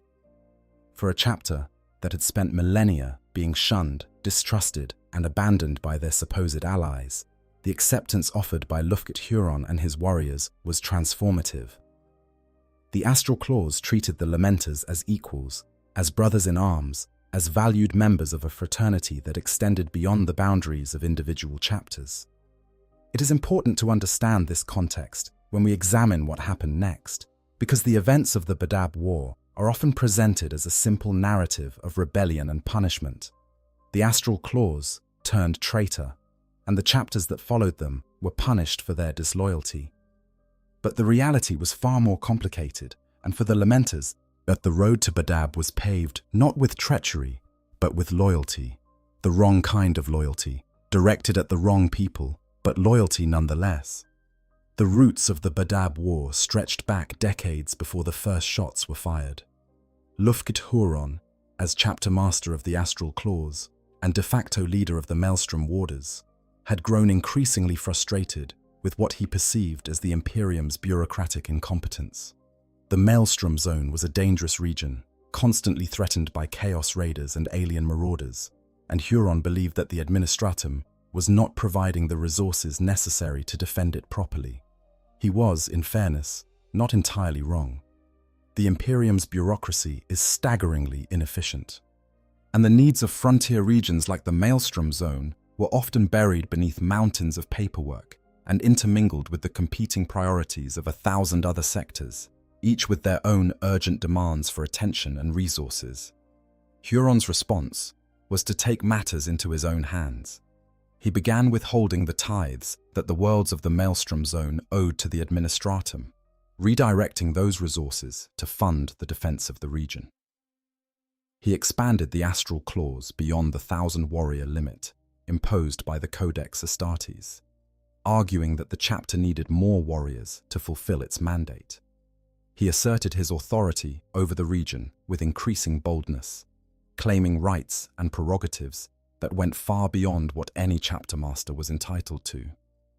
For a time, the Imperium tolerated Huron's behavior, as the Maelstrom Zone was more stable under his leadership than it had been in centuries, and the Administratum was generally reluctant to provoke confrontations with Space Marine chapters, particularly over what were, in the grand scheme of things, relatively minor administrative disputes. But as Huron's ambitions grew and his rhetoric became more extreme, the situation began to escalate. The Lamenters watched this escalation with a complicated mixture of loyalty and unease. They owed Huron a great deal. He had given them something no one else in the Imperium had ever offered: acceptance. The bonds of brotherhood that connected the Lamenters to the astral claws were deep and genuine, and the idea of turning against Huron was deeply repugnant to warriors who valued honor and loyalty above almost everything else. But the Lamenters were not rebels. They had no desire to fight against the Imperium, no grievance great enough to justify taking up arms against their fellow Space Marines. When Huron issued his Articles of Just Secession, formally cutting ties between the Maelstrom Zone and the broader Imperium, the Lamenters' chapter master, Malachim Foros, signed the document alongside the masters of the Mantis warriors. But Foros did so not because he agreed with Huron's separatist ambitions. He did so because he believed, as Huron claimed, that the secession was a legitimate exercise of Astartes' autonomy in the face of bureaucratic overreach. It was a political dispute, not a rebellion, and the Lamenters saw themselves as standing up for the rights of their brotherhood rather than turning against the Emperor. The distinction would prove to be meaningless in the eyes of those who came to judge them. The Badab War erupted in full force in 901 of the 41st millennium, when the tensions that had been building for decades finally boiled over into open conflict. Loyalist Space Marine chapters were dispatched to bring Huron and his allies to heel, and the Maelstrom Zone became a war zone on a scale that had not been seen since the days of the Horus Heresy. The Lamenters fought in the Badab War, but they fought reluctantly. They served primarily as escorts for the supply convoys that kept the secessionist forces supplied, protecting the logistical networks that were essential to the war effort. It was an important role, but it was also a role that kept the Lamenters away from the worst of the fighting and sparing them from direct combat against other Space Marine chapters. There was one notable exception to this pattern, and it reveals a great deal about the character of the Lamenters. During the war, the Lamenters were sent to engage the Marines Errant, a loyalist chapter that had been deployed to the Maelstrom Zone to fight against the secessionists. The Lamenters and the Marines Errant had a history. They had fought together during the Corinth Crusade, forging bonds of honor and friendship in the fires of shared combat against the Orcs of Sharadon. The Marines Errant had been among the few chapters that had shown the Lamenters genuine respect and camaraderie, and the idea of fighting against them was abhorrent to the Lamenters. Think about what this meant for a chapter that had been starved of friendship for its entire existence. Yes, the Marines Errant were one of the vanishingly few chapters that had ever treated the Lamenters as equals, that had stood beside them in battle without flinching at the stigma of the cursed founding. The bonds forged during the Corinth Crusade were among the most precious the Lamenters had ever formed, and now they were being ordered to fight against the very warriors who had shown them kindness when no one else would.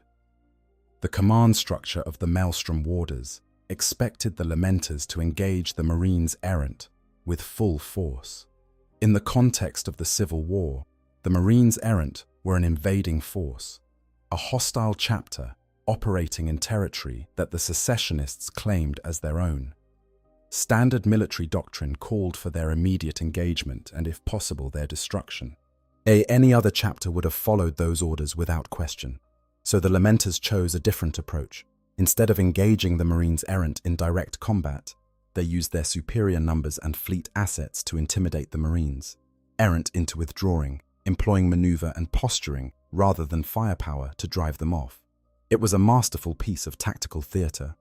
The Lamenters deployed their fleet in a formation that made it clear they had both the capability and the positioning to destroy the Marines Errant fleet if they chose to. They broadcast communications that were firm but not hostile, making it clear that the Marines Errant were outnumbered and outgunned, but giving them every opportunity to withdraw with honor intact. No shots were fired, no blood was spilled. The Marines Errant, recognizing the futility of their position and perhaps understanding the gesture of mercy that was being extended to them, withdrew from the engagement zone without a fight. The Lamenters accomplished their objective without violating the honor bonds they had forged with the Marines Errant, proving that even in the midst of a civil war, they would not abandon their principles. This single act tells you everything you need to know about the Lamenters. In the middle of a conflict that was tearing the Maelstrom Zone apart, surrounded by enemies on all sides and facing the prospect of annihilation if the war went badly, the Lamenters still found a way to show mercy. They still found a way to honor the bonds of brotherhood that meant so much to them. They still chose to be who they were, not because it was strategically advantageous, but because it was right. The fact that this act of mercy would later be cited in their defense during the post-war trial was coincidental. The Lamenters did not spare the Marines errant because they were thinking about their legal defense. They spared them because the Marines errant had been their friends, and the Lamenters do not betray their friends. It is as simple and as profound as that. It was a noble gesture, but it would not save them from what was coming. The war turned against the secessionists gradually but decisively. The arrival of loyalist reinforcements, including the fearsome Minotaurs chapter and the terrifying Carcharodons, tipped the balance of power firmly in the Imperium's favor. The Mantis warriors were isolated and defeated. The Astral Claws were pushed back into the Badab system itself, their forces dwindling with every engagement, and the Lamenters found themselves the target of a carefully planned operation designed to remove them from the war entirely. The Minotaurs were chosen to deal with the Lamenters, and it is hard to imagine a worse match for the gentle-souled sons of Sanguinius. The Minotaurs were, in many ways, the anti-Lamenters. Where the Lamenters were compassionate and reluctant to fight their fellow Space Marines, the Minotaurs were cold, ruthless, and seemingly designed for the specific purpose of destroying other Astartes chapters. They were the headsmen of the High Lords of Terror, a chapter that specialized in fighting other Space Marines and took to the task with a brutal efficiency that bordered on enthusiasm.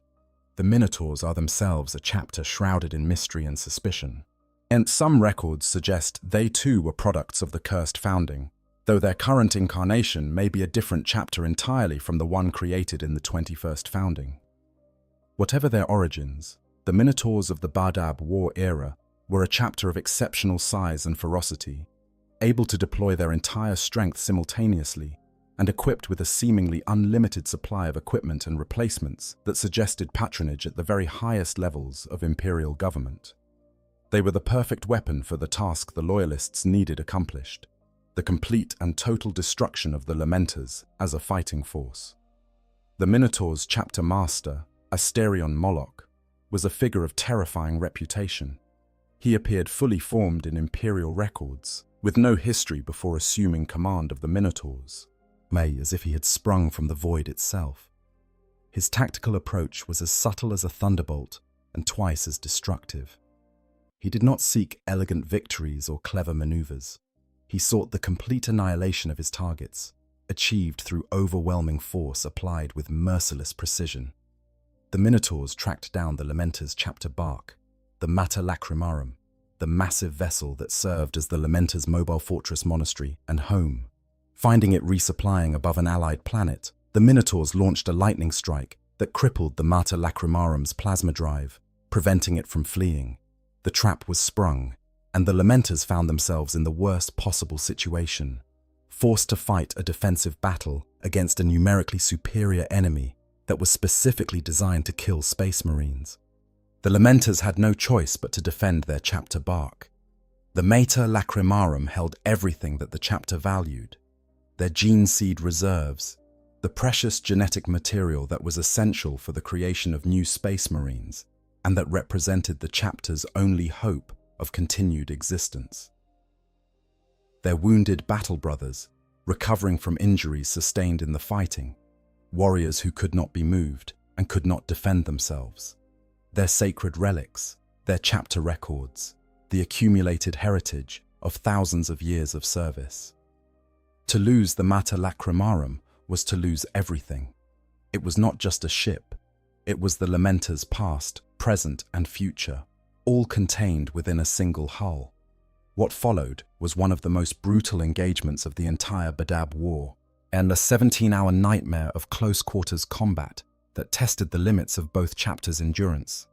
For 17 hours, the Lamenters fought a desperate defense of their fortress monastery against the full might of the Minotaur's chapter. The fighting was conducted at close quarters, aboard the twisting corridors and vast chambers of the Mater Lacrimarum, where Space Marines fought Space Marines in savage hand-to-hand combat. The Minotaurs attacked with relentless fury, pouring warriors into the battered vessel in wave after wave, accepting horrific casualties in exchange for every meter of ground they gained. The interior of a chapter bark is not like the interior of a normal warship. It is a cathedral, a fortress, and a home all in one. The corridors are wide enough for dreadnoughts to pass through, but they are also filled with alcoves and side passages and defensible positions that a defending force can use to create a layered defense of incredible depth. The Lamenters knew every centimeter of the Mater Lacrimarum. They had lived within its walls for centuries, trained in its chambers, prayed in its chapels, mourned their dead in its halls of remembrance. They used that intimate knowledge to create a killing ground that cost the Minotaurs dearly for every meter of advance. Bolt rounds ricocheted off the walls in narrow corridors, filling the air with lethal fragments of metal and ceramite. Chainswords screamed as they bit into power armor, their monomolecular teeth throwing sparks and spraying blood in equal measure. Power fists crushed through bulkheads and bodies alike, the energy fields crackling with barely contained fury. And in the tight confines of the ship's interior, there was no room for tactical subtlety. It was a brawl, a brutal, desperate close-quarters slugfest where the only advantage was knowing the ground you fought on and the willingness to die defending it. The Lamenters fought with a fury that surprised even the Minotaurs. These were Space Marines who had been reluctant to fight their fellow Astartes, who had wept at the necessity of fratricide during the Badab War. But the Mater Lacrimarum was their home, the only home they had ever known. Their gene seed was stored within its vaults, the precious genetic legacy that represented the chapter's only hope of survival. Their wounded brothers lay helpless in the apothecarium. Their sacred relics, the banner of tears among them, were enshrined within its chapels. But the Minotaurs were not just attacking a ship. They were attacking everything the Lamenters were, everything they had ever been, everything they might yet become. And so the Lamenters fought. They fought in the corridors and the chambers and the chapels. They fought on the gun decks and in the engine rooms and amid the vast, echoing spaces of the cargo holds. They fought hand to hand, blade to blade, fist to fist, brother against brother, in the most obscene perversion of the warrior ideal that any of them had ever experienced. The decks of the Mater Lacrimarum ran with blood, and the screams of the dying echoed through its corridors like the voices of the damned. Hour after hour, the fighting continued. The Minotaurs had numbers and momentum, while the Lamenters had knowledge of the terrain and the desperate courage of warriors defending their home. Neither side would yield. Neither side could afford to. The Minotaurs had been given a mission, and they would not stop until it was accomplished. The Lamenters had everything to lose, and they would not stop until there was nothing left to defend. At the 12-hour mark, the Minotaurs breached the Gene Seed Vault. A squad of Lamenters Terminators, the chapter's finest warriors, counterattacked with such ferocity that they drove the Minotaurs back and sealed the breach with their own bodies. Every one of those Terminators died, but the Gene Seed was saved. It was the kind of sacrifice that in any other war, against any other enemy, would have been celebrated as one of the most heroic actions in the chapter's history. In the Badab War, it was just another entry in the casualty report. The Lamenters fought with everything they had. They defended their home with a ferocity born of desperation, knowing that if they failed, their entire chapter would be destroyed. Every corridor became a killing ground, every chamber a fortress. The yellow-armored warriors of the Lamenters held their ground against overwhelming numbers, their bolters and chainswords exacting a terrible toll on the attacking Minotaurs. But the Minotaurs had numbers, and they had the kind of cold-blooded persistence that makes them so terrifying as opponents. They did not stop. They did not falter. They simply kept coming, wave after wave, grinding down the Lamenters' defenses through sheer weight of force. After 17 hours of continuous combat, the Lamenters were broken. Their fleet was in ruins, yet their fortress monastery crippled. their warriors dead or wounded. With barely 300 battle brothers remaining, most of them injured, Chapter Master Malachim Foros made the only decision that could save what was left of his chapter. He surrendered. It was the first time in the Lamenters' history that they had surrendered to anyone, and the bitterness of that moment cannot be overstated. These were warriors who had held the line on Corellia for 6 weeks against the Black Legion, rather than abandon civilians. Warriors who had fought to the last on Slaughterhouse 3, rather than leave people behind. Warriors who had endured centuries of isolation and rejection without ever breaking faith with the Emperor. And now they were forced to lay down their weapons and submit to a chapter that had been sent specifically to destroy them. Malachim Foros himself was believed killed during the battle. The Daughter of Tempests, the same battle barge that had carried the freed slaves of Slaughterhouse 3 to safety, was destroyed by the Minotaurs. Foros was aboard when the vessel was torn apart, and for years afterward, he was listed as killed in action. But rumors persisted that the Lord of Ruin had somehow survived, floating unseen in the wreckage, until he could be recovered by his remaining brothers. The Minotaurs claimed the Mater Lacrimarum as a prize of war, along with the Daughter of Tempests and much of the Lamenters' remaining fleet. They also confiscated the Lamenters' Terminator armor and other valuable equipment, stripping the defeated chapter of much of its military capability. It was, by any measure, a comprehensive defeat. But the story of the Badab War does not end with the battle. What happened afterward is, in some ways, even more important to the story of the Lamenters.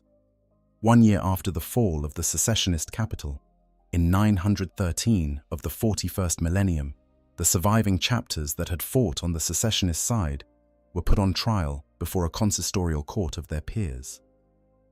The Astral Claws, Mantis Warriors, Executioners, and Lamenters all faced judgment for their roles in the conflict. The very existence of these chapters was at stake. The trial was a solemn affair, conducted with the ponderous gravity that the Imperium reserved for matters of supreme importance. Representatives from the High Lords of Terror presided over the proceedings. Inquisitors from the Order Hereticus sat in attendance, their cold eyes assessing the accused chapters for any lingering trace of corruption or treachery. Chapter masters and senior officers from loyalist chapters served as judges and witnesses, their testimony carrying the weight of centuries of service and the authority of warriors who had never wavered in their duty. The proceedings took place aboard a vast orbital tribunal station, its halls designed specifically to house the kind of judgment that the Imperium rarely needed to render against its own finest warriors. The accused stood in the dock, representatives from each of the 4 condemned chapters. The Lamenters' representative stood apart from the others, as the Lamenters always stood apart. Even in judgment, even facing the potential destruction of everything they had fought for. The Lamenters carried themselves with a quiet dignity that impressed even their accusers. There was no defiance in their bearing, no anger, no bitterness. Only the sad, patient acceptance that had defined the chapter for 5,000 years. The trial revealed that the Lamenters' participation in the rebellion had not been motivated by treachery or disloyalty. They had not sought to overthrow the Imperium or to reject the authority of the Emperor. They had followed Huron out of a misguided sense of loyalty, out of the bonds of brotherhood that had been formed during their time as Maelstrom warders, out of the belief that they were defending their allies against bureaucratic overreach, rather than participating in an armed rebellion. The court recognized this distinction. The Lamenters were guilty, yes, but their guilt was born of loyalty rather than malice. The judges noted that the Lamenters had never engaged in combat against Imperial civilians. They had never attacked unarmed ships or raided civilian worlds. Their military actions during the war had been strictly defensive, aimed at protecting the Maelstrom zone rather than attacking the Imperium's broader interests. They had deliberately spared the Marines errant when they could easily have destroyed them, and their surrender, when it came, had been unconditional and without treachery. These were not the actions of traitors. These were the actions of warriors who had been led astray by bonds of loyalty that, in any other context, would have been commendable. the inquisitorial representatives were less forgiving. They pointed to the Lamenters' cursed founding origins, suggesting that the chapter's involvement in the rebellion might be evidence of deeper genetic instability. They argued for dissolution, the permanent destruction of the chapter, and the recovery of its gene seed for detailed examination and potential disposal. The suggestion hung in the air like a death sentence, and for a time, the fate of the Lamenters balanced on a razor's edge between survival and oblivion. The debate between the judges was fierce, though conducted with the controlled formality that the Imperium demanded even in its most heated disputes. Some argued that the Lamenters had proven their disloyalty through their actions and should be destroyed as an example to any other chapter that might consider placing personal loyalty above loyalty to the Imperium. Others argued that the Lamenters' history of selfless service, their centuries of fighting on the Imperium's frontiers without support or recognition, should be taken into account as a mitigating factor. In the end, pragmatism won out over paranoia.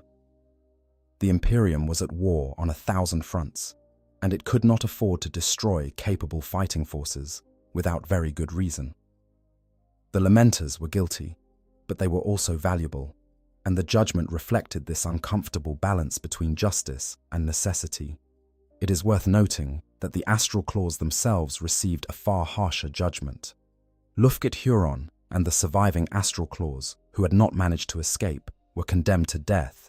Their chapter dissolved. The remnants that fled into the Maelstrom would eventually re-emerge as the Red Corsairs, one of the most notorious Chaos pirate bands in the galaxy, led by Huron himself.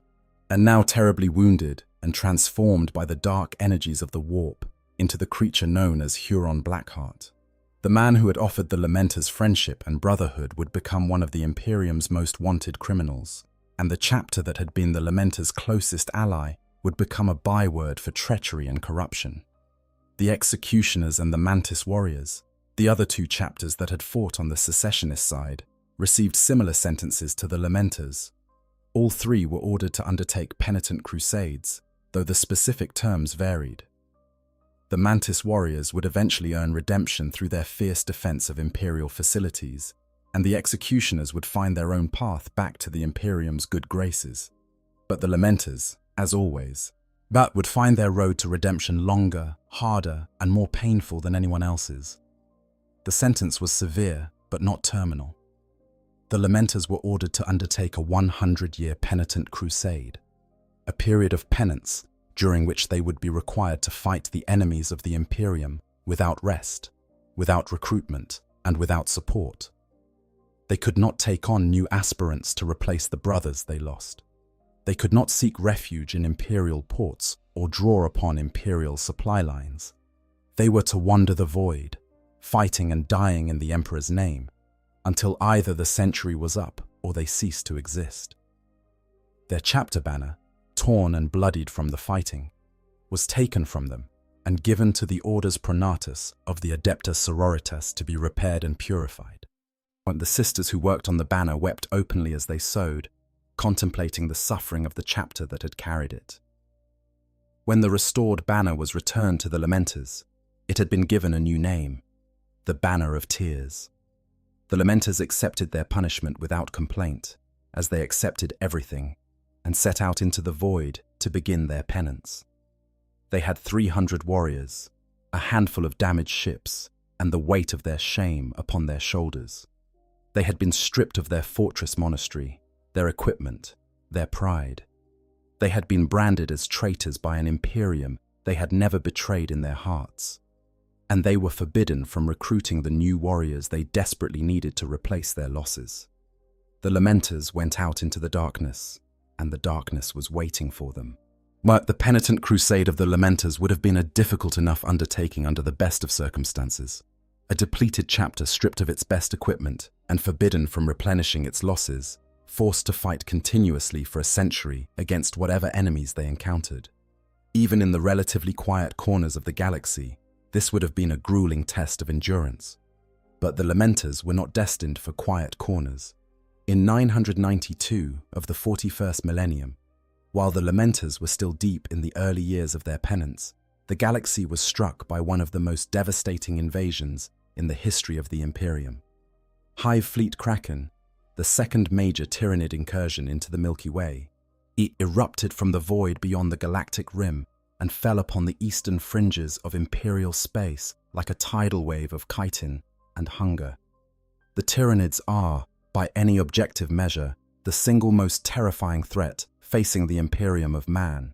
They are not driven by ideology or ambition or the desire for power. They do not conquer worlds for territory or resources in the way that human empires do. They consume. That is all they do. They descend upon a world in their billions, their countless bioforms adapted and evolved for the specific purpose of stripping every scrap of organic matter from the planet's surface, from the smallest microorganism to the largest creature, from the vegetation to the very soil itself. When the Tyranids are finished with a world, nothing remains. No life, no atmosphere, no water, just a barren, our lifeless husk, orbiting a dying star. The scale of a Tyranid invasion is almost impossible to comprehend from a human perspective. A hive fleet is not an army in any conventional sense. It is a living ecosystem, a biological machine of such staggering complexity that even the most advanced imperial cogitators cannot fully model its behavior. Each hive ship is a living creature, a vast organic vessel that carries within its body millions of smaller bioforms, each one designed for a specific purpose. Gaunts that swarm across the battlefield in unstoppable tides. Warriors that lead and coordinate the lesser creatures with a hive mind intelligence that operates on a level beyond anything humans can match. Carnifexes that crash through fortifications like living battering rams.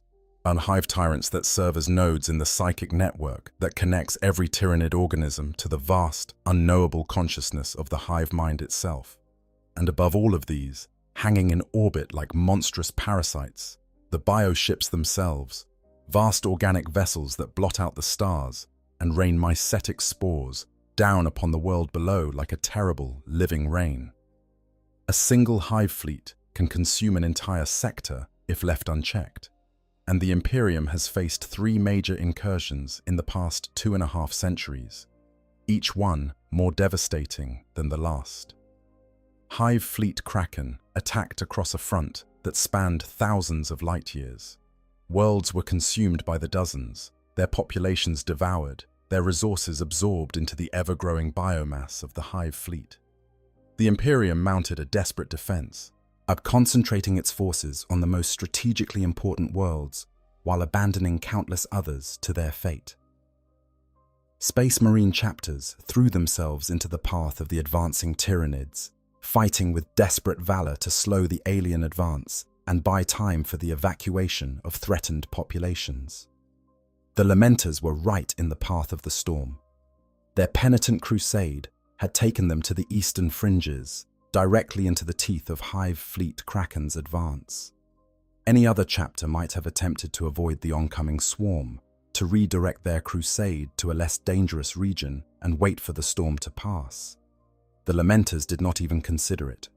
There were worlds in the path of the Hive Fleet, worlds full of people who had no way to defend themselves against the horror that was bearing down on them. The Lamenters would not abandon them. The Lamenters would never abandon them. What followed was a series of battles that pushed the Lamenters to the very brink of extinction. On the mining worlds of the Devlin system, a company of Lamenters space marines fought a heroic rearguard action against the advancing Tyranid swarms. The Devlin system's extensive network of space stations held the Hive fleet at bay just long enough for a fleet of giant ore freighters to be loaded with evacuees and sent fleeing into the warp. The Lamenters held the line against wave after wave of Tyranid warriors, their bolters and blades cutting down the alien creatures in their hundreds, their thousands, while behind them, the last starships were loaded with frightened civilians. Picture this scene, if you will, a mining world, its surface scarred by centuries of industrial exploitation, its cities built around the mouths of vast mine shafts that descend into the planet's crust. The sky above is darkened by the shadow of the Hive fleet, the bioships hanging in orbit like bloated parasites, their organic hulls pulsing with obscene life. Mycetic spores fall through the atmosphere in a constant rain, each one carrying dozens or hundreds of tyrannid bioforms that erupt from their living shells upon impact and immediately begin to advance toward the nearest concentration of biomass. On the surface, the Lamenters have established a defensive perimeter around the primary evacuation zone.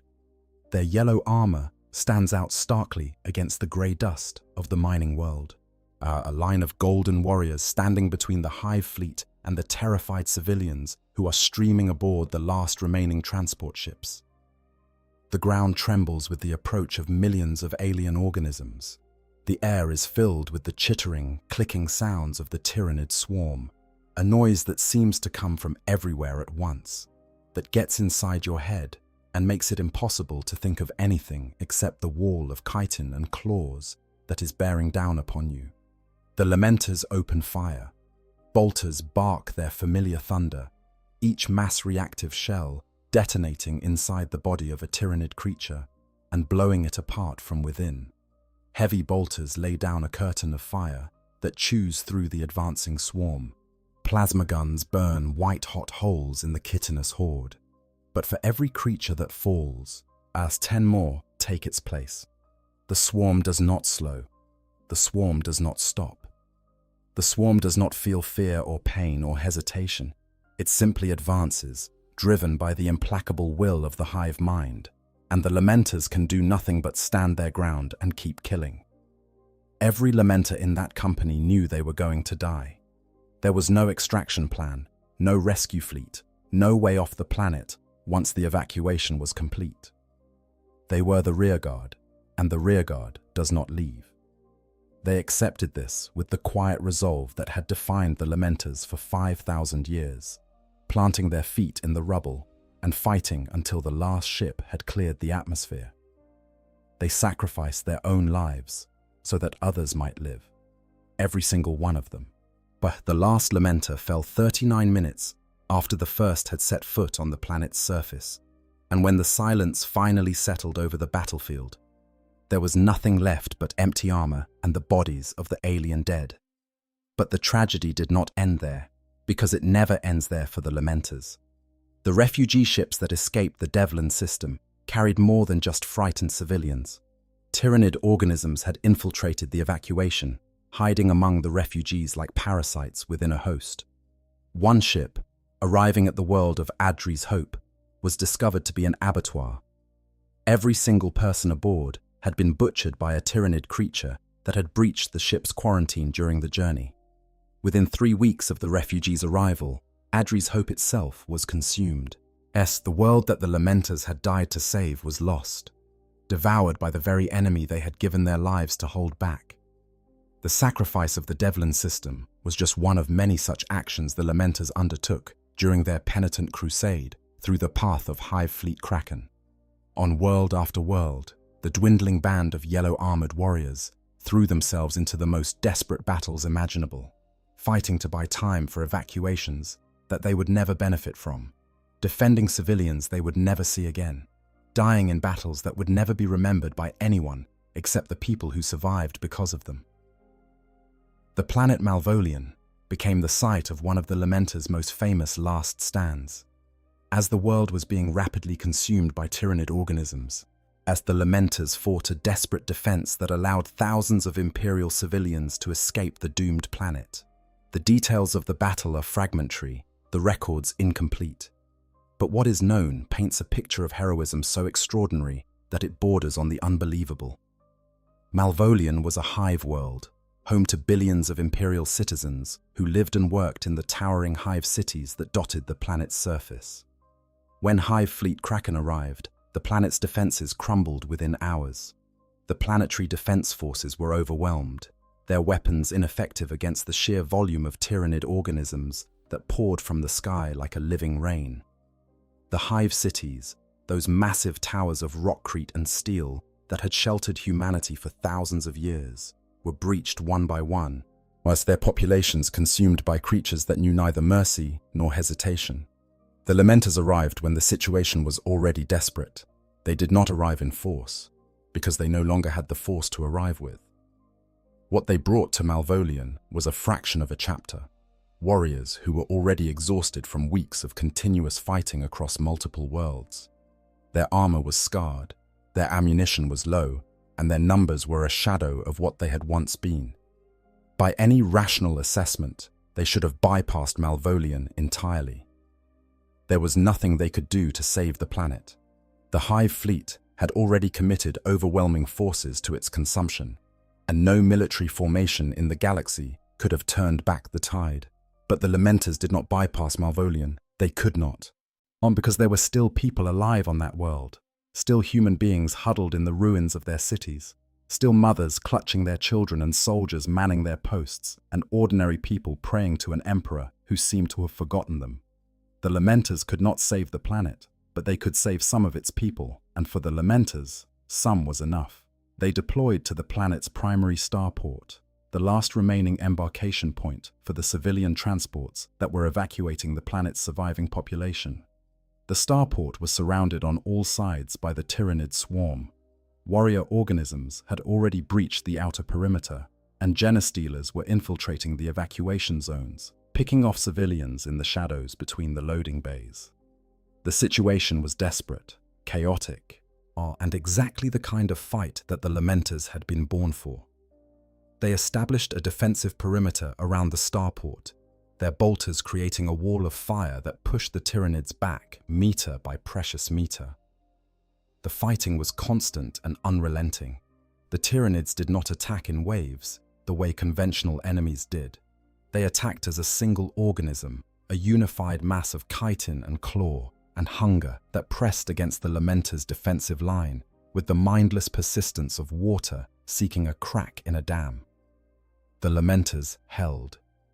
They held for hours, then days, as transport after transport lifted off behind them, carrying thousands of civilians to safety aboard the orbital stations that still remained in Imperial hands.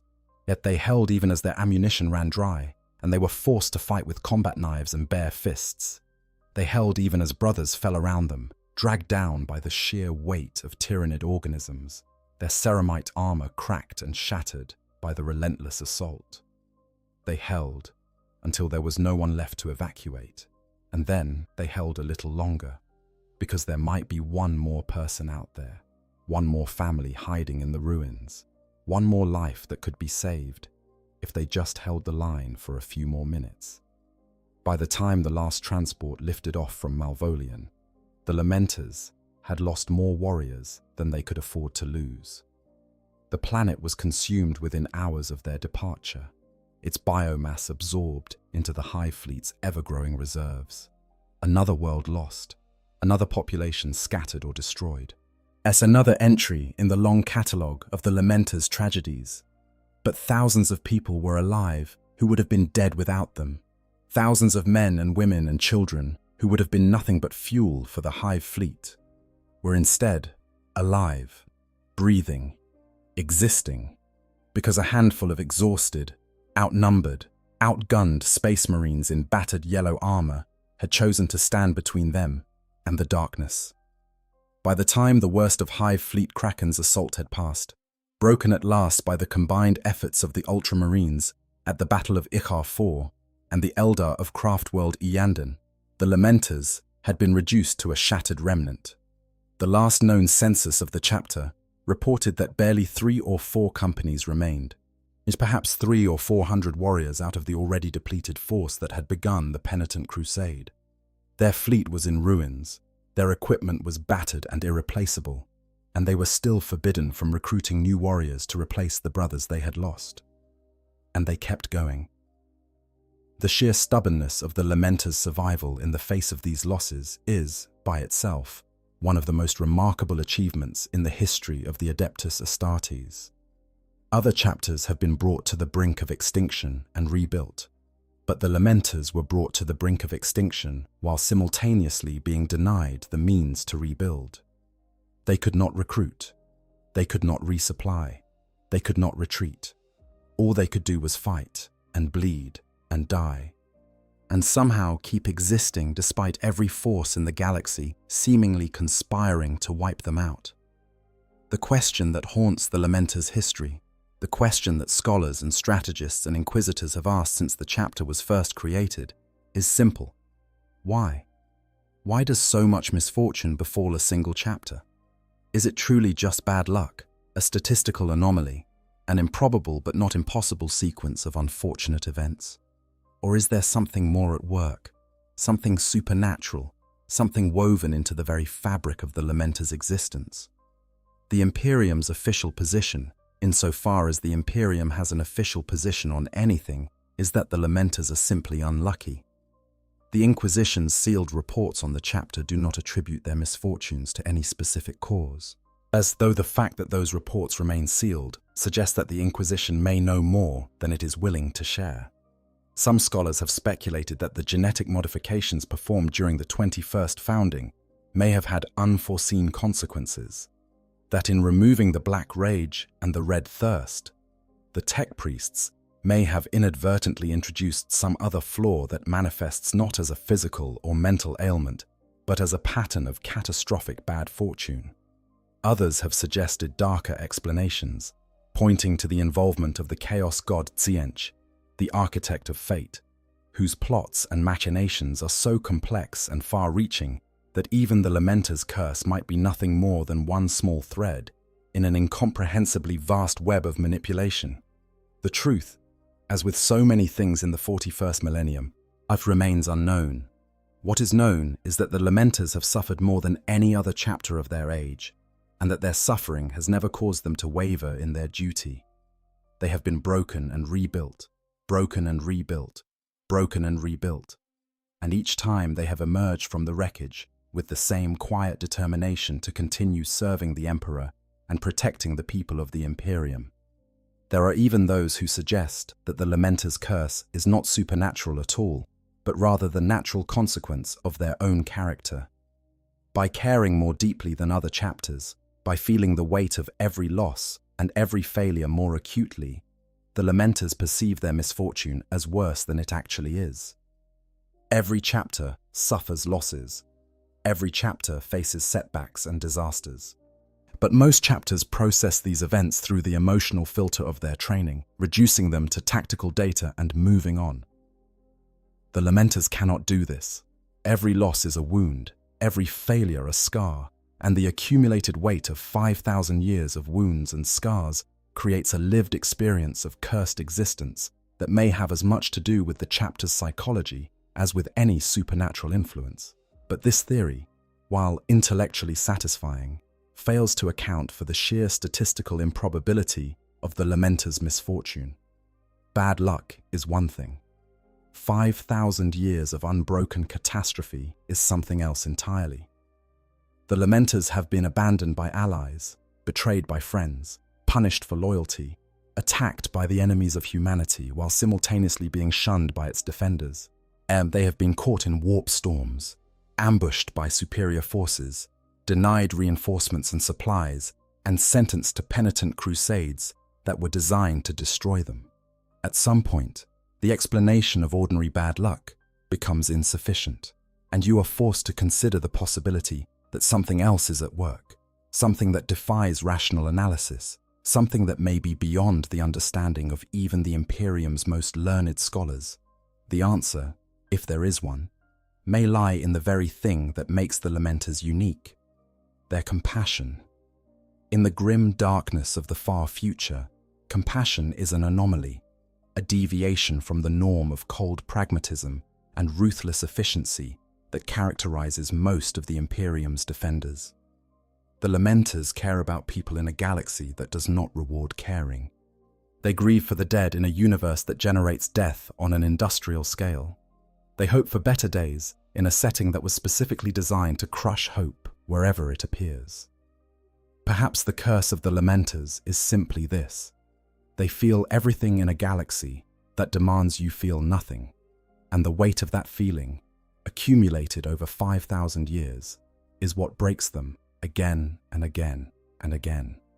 The Emperor's Tarot, that mysterious tool of divination used by the Imperium's psychers to glimpse possible futures, predicts that the Lamenter's misfortune will only get worse.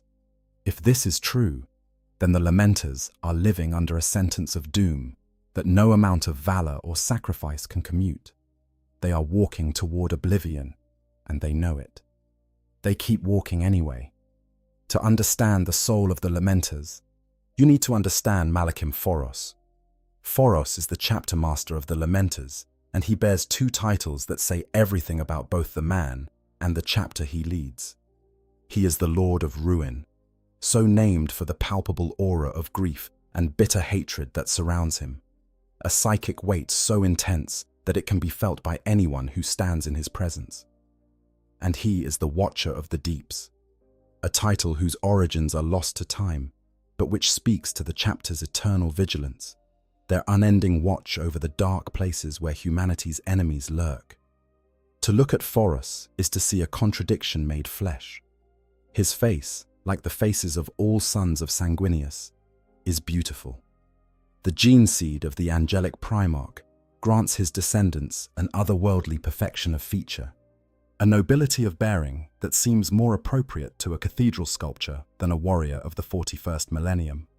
Foros's armor is ancient and golden, decorated with the checkerboard pattern that is the Lamenter's heraldry, and when he stands in repose, he could be mistaken for a statue of an imperial saint given life.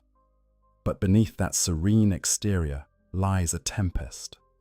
Foros is a warrior who walks the razor's edge of madness, not the gentle sadness that afflicts most of his chapter, but the full, screaming fury of the black rage itself. The modifications to the Lamenter's gene seed were never a complete cure. They suppressed the worst effects of the flaw, reduced the incidence of warriors falling to the red thirst and the black rage to nearly zero. Nearly. But Foros is one of those who feels the pull of the rage more strongly than his brothers, and his life is a constant, exhausting battle to keep it contained. In combat, Foros's control slips. The rage that he holds in check through sheer force of will begins to bleed through, transforming the serene commander into something feral and terrifying. He has gone to the brink of the black rage multiple times in battle, teetering on the edge of the abyss, feeling the memories of Sanguinius's death trying to overwhelm his mind, and each time he has dragged himself back through an act of willpower that borders on the superhuman, even by Space Marine standards. But each time he pulls back, a little more of his sanity erodes. Each brush with the rage leaves its mark, wearing away at the foundations of his consciousness like waves against a cliff.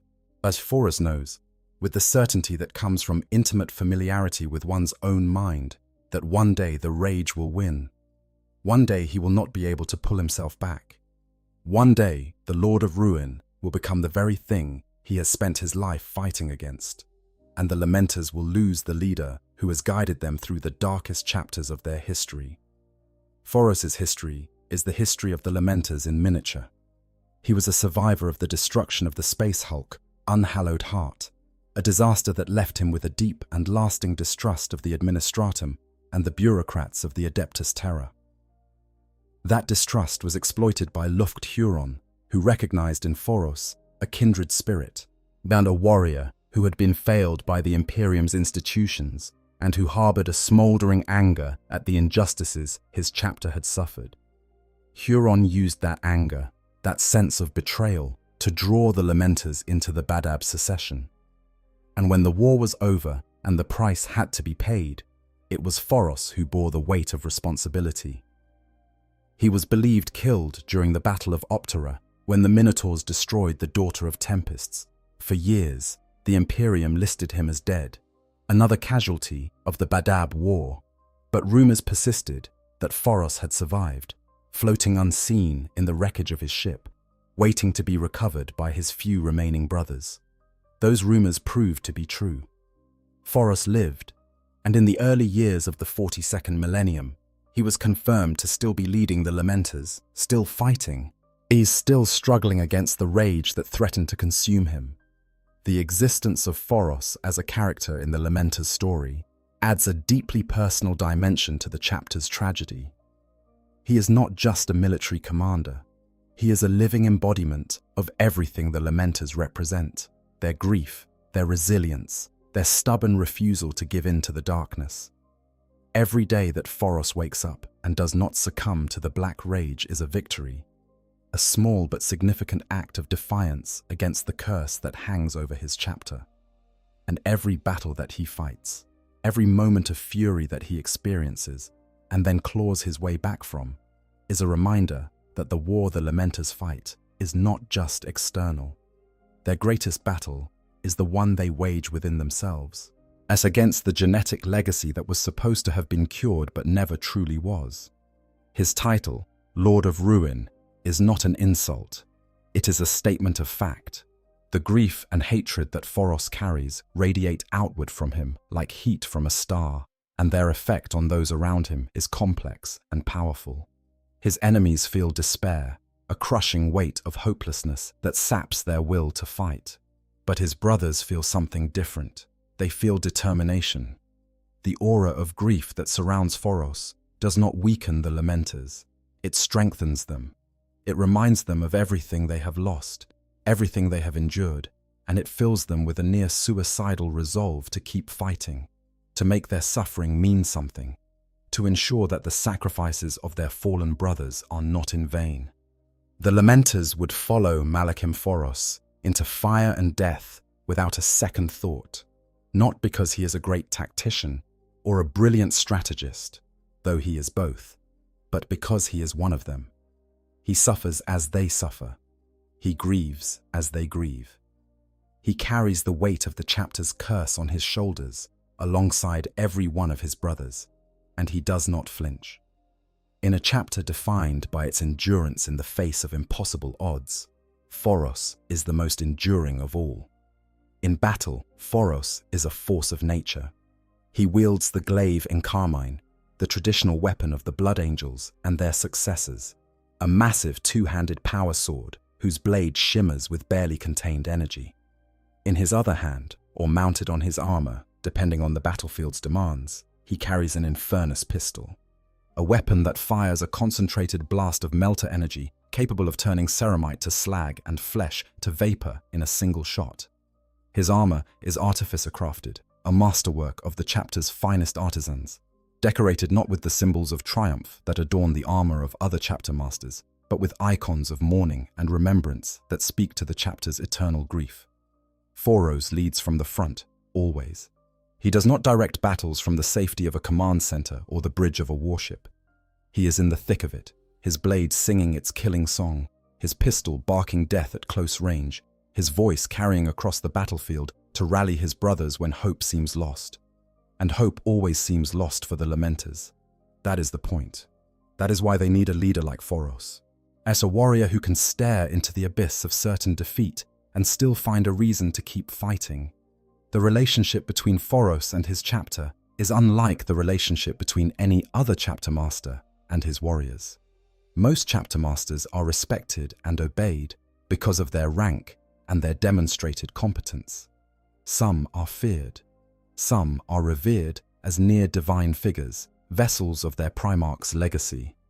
Foros is loved, genuinely, deeply, profoundly loved by every warrior under his command, because every warrior under his command knows that Foros loves them in return. He knows their names, he knows their stories, he knows which battles they fought in and which brothers they lost, and what demons they carry in the quiet hours between wars. He is their father and their brother and their chaplain all in one. And the Lamenters would walk into a supernova if Foros asked them to, not because he ordered it, but because they trust him absolutely. His survival after the destruction of the Daughter of Tempests during the Badab War has become one of the chapter's defining legends. When the battle barge was torn apart by the Minotaurs, Foros was aboard. He should have died. By every law of physics and probability, he should have been killed when the ship broke apart around him.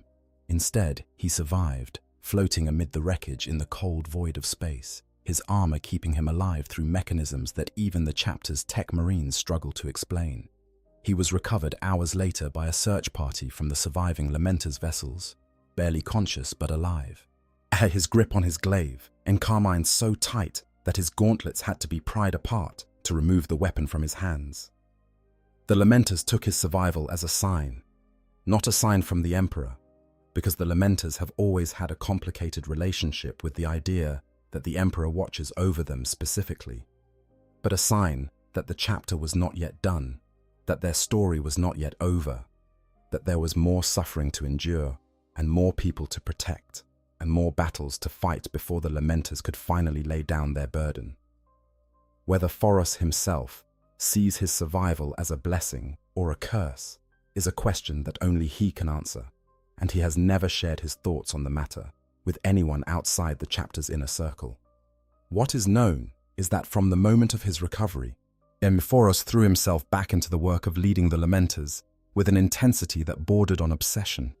He reorganized the chapter's depleted forces, established new training regimens for the few recruits they were eventually permitted to take, and developed the tactical doctrines that would guide the Lamenters through the penitent crusade and the Tyrannid wars that followed.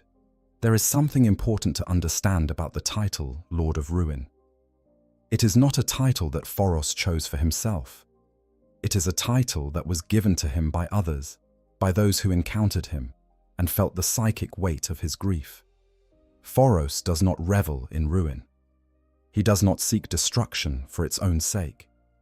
The ruin that follows him is not of his making, but of the galaxy's. But the inevitable consequence of fighting in a universe where entropy always wins, and every victory is just a brief reprieve from the next defeat.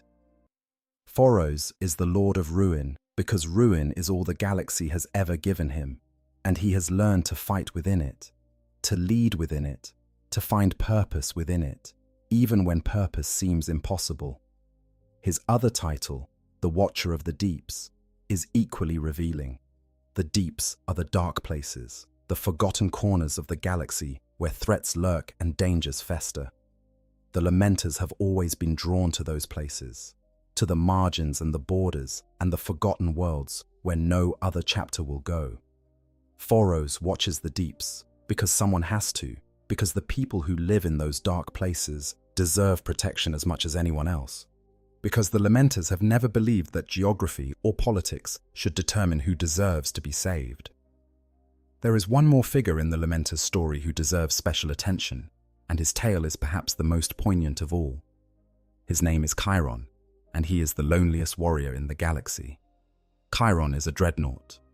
In the parlance of the Adeptus Astartes, this means that he is a mortally wounded space marine whose ruined body has been interred within a massive robotic war machine, kept alive by sophisticated life support systems so that he can continue to fight long after his flesh has failed him.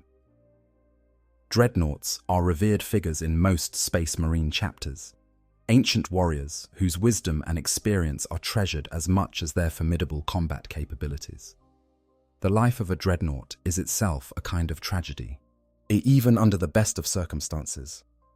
To be interred is to be sealed inside a walking coffin, your ruined body connected to a war machine by cables and neural links, your sensory experience reduced to the cold data feed of Auspex sensors and targeting systems. You can no longer feel the wind on your face or the warmth of a fire. You cannot clasp a brother's hand in friendship or feel the weight of a bolter in your grip. You exist in a twilight state between life and death, woken periodically to fight and then return to dreamless stasis until the next battle. Over the centuries, the organic portions of a dreadnought's brain deteriorate, taking with them memories and emotions that can never be recovered.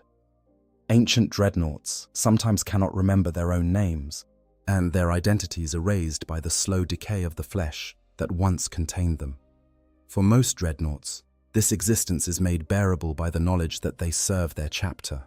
They are honored, they are revered.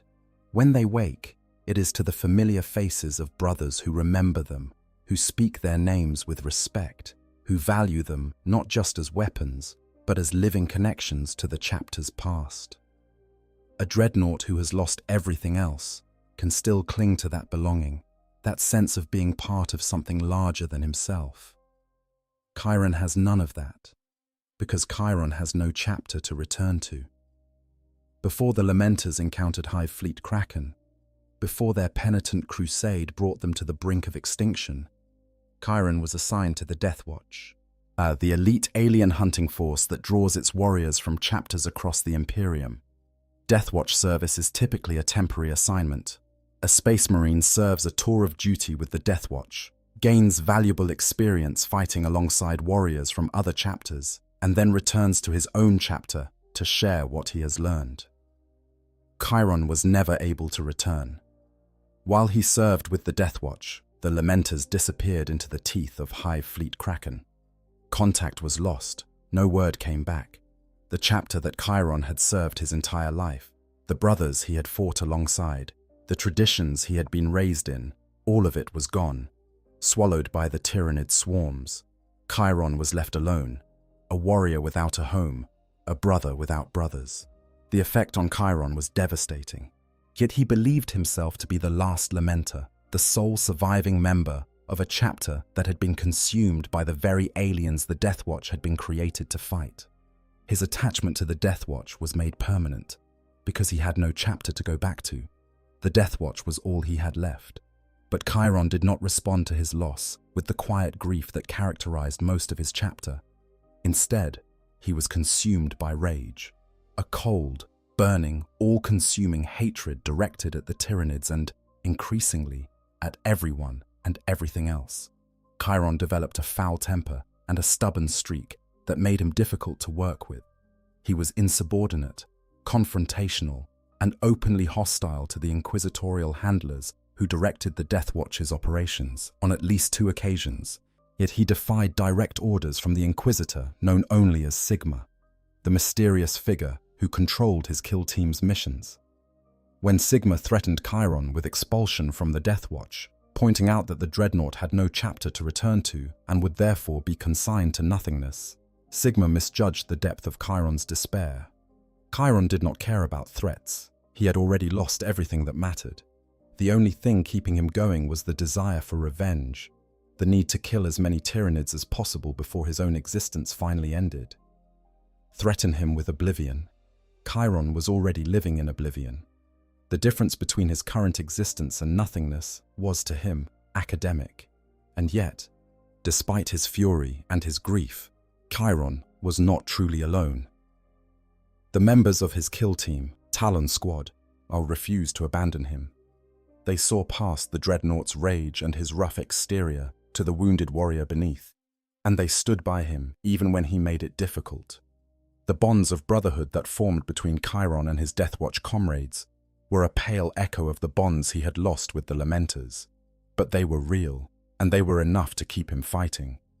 Talon Squad was led by a librarian named Karis, known as the Scholar, a warrior of the Death Spectres chapter who possessed both formidable psychic abilities and a sharp analytical mind.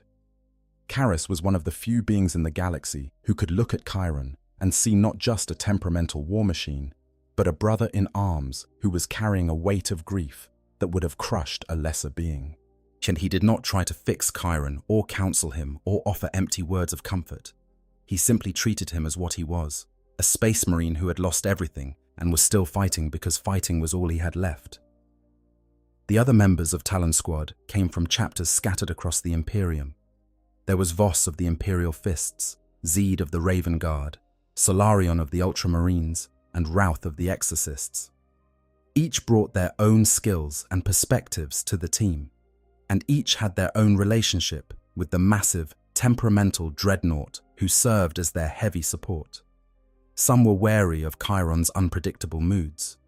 Others found his blunt, aggressive honesty refreshing, compared to the political maneuvering that characterized many Deathwatch interactions. On the missions that Talon Squad undertook, as Chiron fought with a fury that was terrifying to witness, his assault cannon roared with barely contained rage, and his power fist crushed alien creatures with a violence that went beyond tactical necessity into something deeply personal. Every Tyranid he killed was a surrogate for the hive fleet that had consumed his chapter. Every alien skull that crumbled beneath his fist was a small, inadequate payment toward the debt of blood that the Tyranids owed the Lamenters. But it was during the quieter moments, the rare periods between missions when the kill team was standing down and maintaining their equipment, that Chiron's true nature revealed itself. He would sometimes speak of the Lamenters, sharing fragments of memory that had survived the centuries of his mechanical existence. He spoke of their traditions, their rituals, their way of finding beauty in a galaxy that seemed determined to crush it. He spoke of the Lamentations, the period of structured meditation that the chapter practiced, and how the sound of 100 space marines contemplating their sorrows in unison was both the saddest and the most beautiful thing he had ever heard. These moments were rare and brief, windows into a grief so deep that even a dreadnought's mechanical systems seemed inadequate to contain it. And then the window would close, and Chiron would return to his default state of aggressive hostility, snarling at anyone who came too close, and demanding to know when the next mission would commence. The members of Talon Squad learned not to push him. They accepted his grief as part of who he was, accommodated his temper as best they could, and stood beside him when the fighting started. In doing so, they gave Chiron something that the Death Watch's institutional structure could not: a sense of belonging that, while different from what he had lost, was enough to keep him from being consumed entirely by his rage. Chiron's story is a microcosm of the Lamenters' story: loss upon loss, grief upon grief, the destruction of everything that gave meaning to his existence, followed not by surrender, but by a stubborn, furious determination to keep going. Chiron may be the angriest lamenter, the one who channels his grief into rage rather than melancholy, but he is no less a lamenter for it. His refusal to give up, his refusal to accept the oblivion that Sigma threatened him with, is the same spirit that has kept the entire chapter alive through 5,000 years of suffering. And there is a footnote to Chiron's story that adds a bittersweet coda to his tale of loneliness. The Lamenters survived. They did not know it, and he did not know it, but the chapter endured through the Tyrannid onslaught. Somewhere in the void, the brothers that Chiron mourned were still fighting, still bleeding, still carrying the banner of tears through the darkness. Whether Chiron ever learned the truth, whether he ever reunited with his chapter, remains unclear. But the knowledge that the Lamenters survived, that Chiron's grief was, in at least this one respect, premature, adds a glimmer of hope to what is otherwise one of the most melancholy tales in the entire setting. The galaxy changed in the closing years of the 41st Millennium. The Great Rift, a massive tear in the fabric of reality that split the Imperium in two, it plunged the galaxy into an era of unprecedented crisis. Warp storms raged across entire sectors, cutting off worlds from communication and reinforcement. The forces of chaos poured through the breach in numbers not seen since the Horus Heresy, threatening to overwhelm the Imperium's already stretched defenses. The Great Rift, known also as the Cicatrix Maledictum, was not merely a military threat, it was an existential one.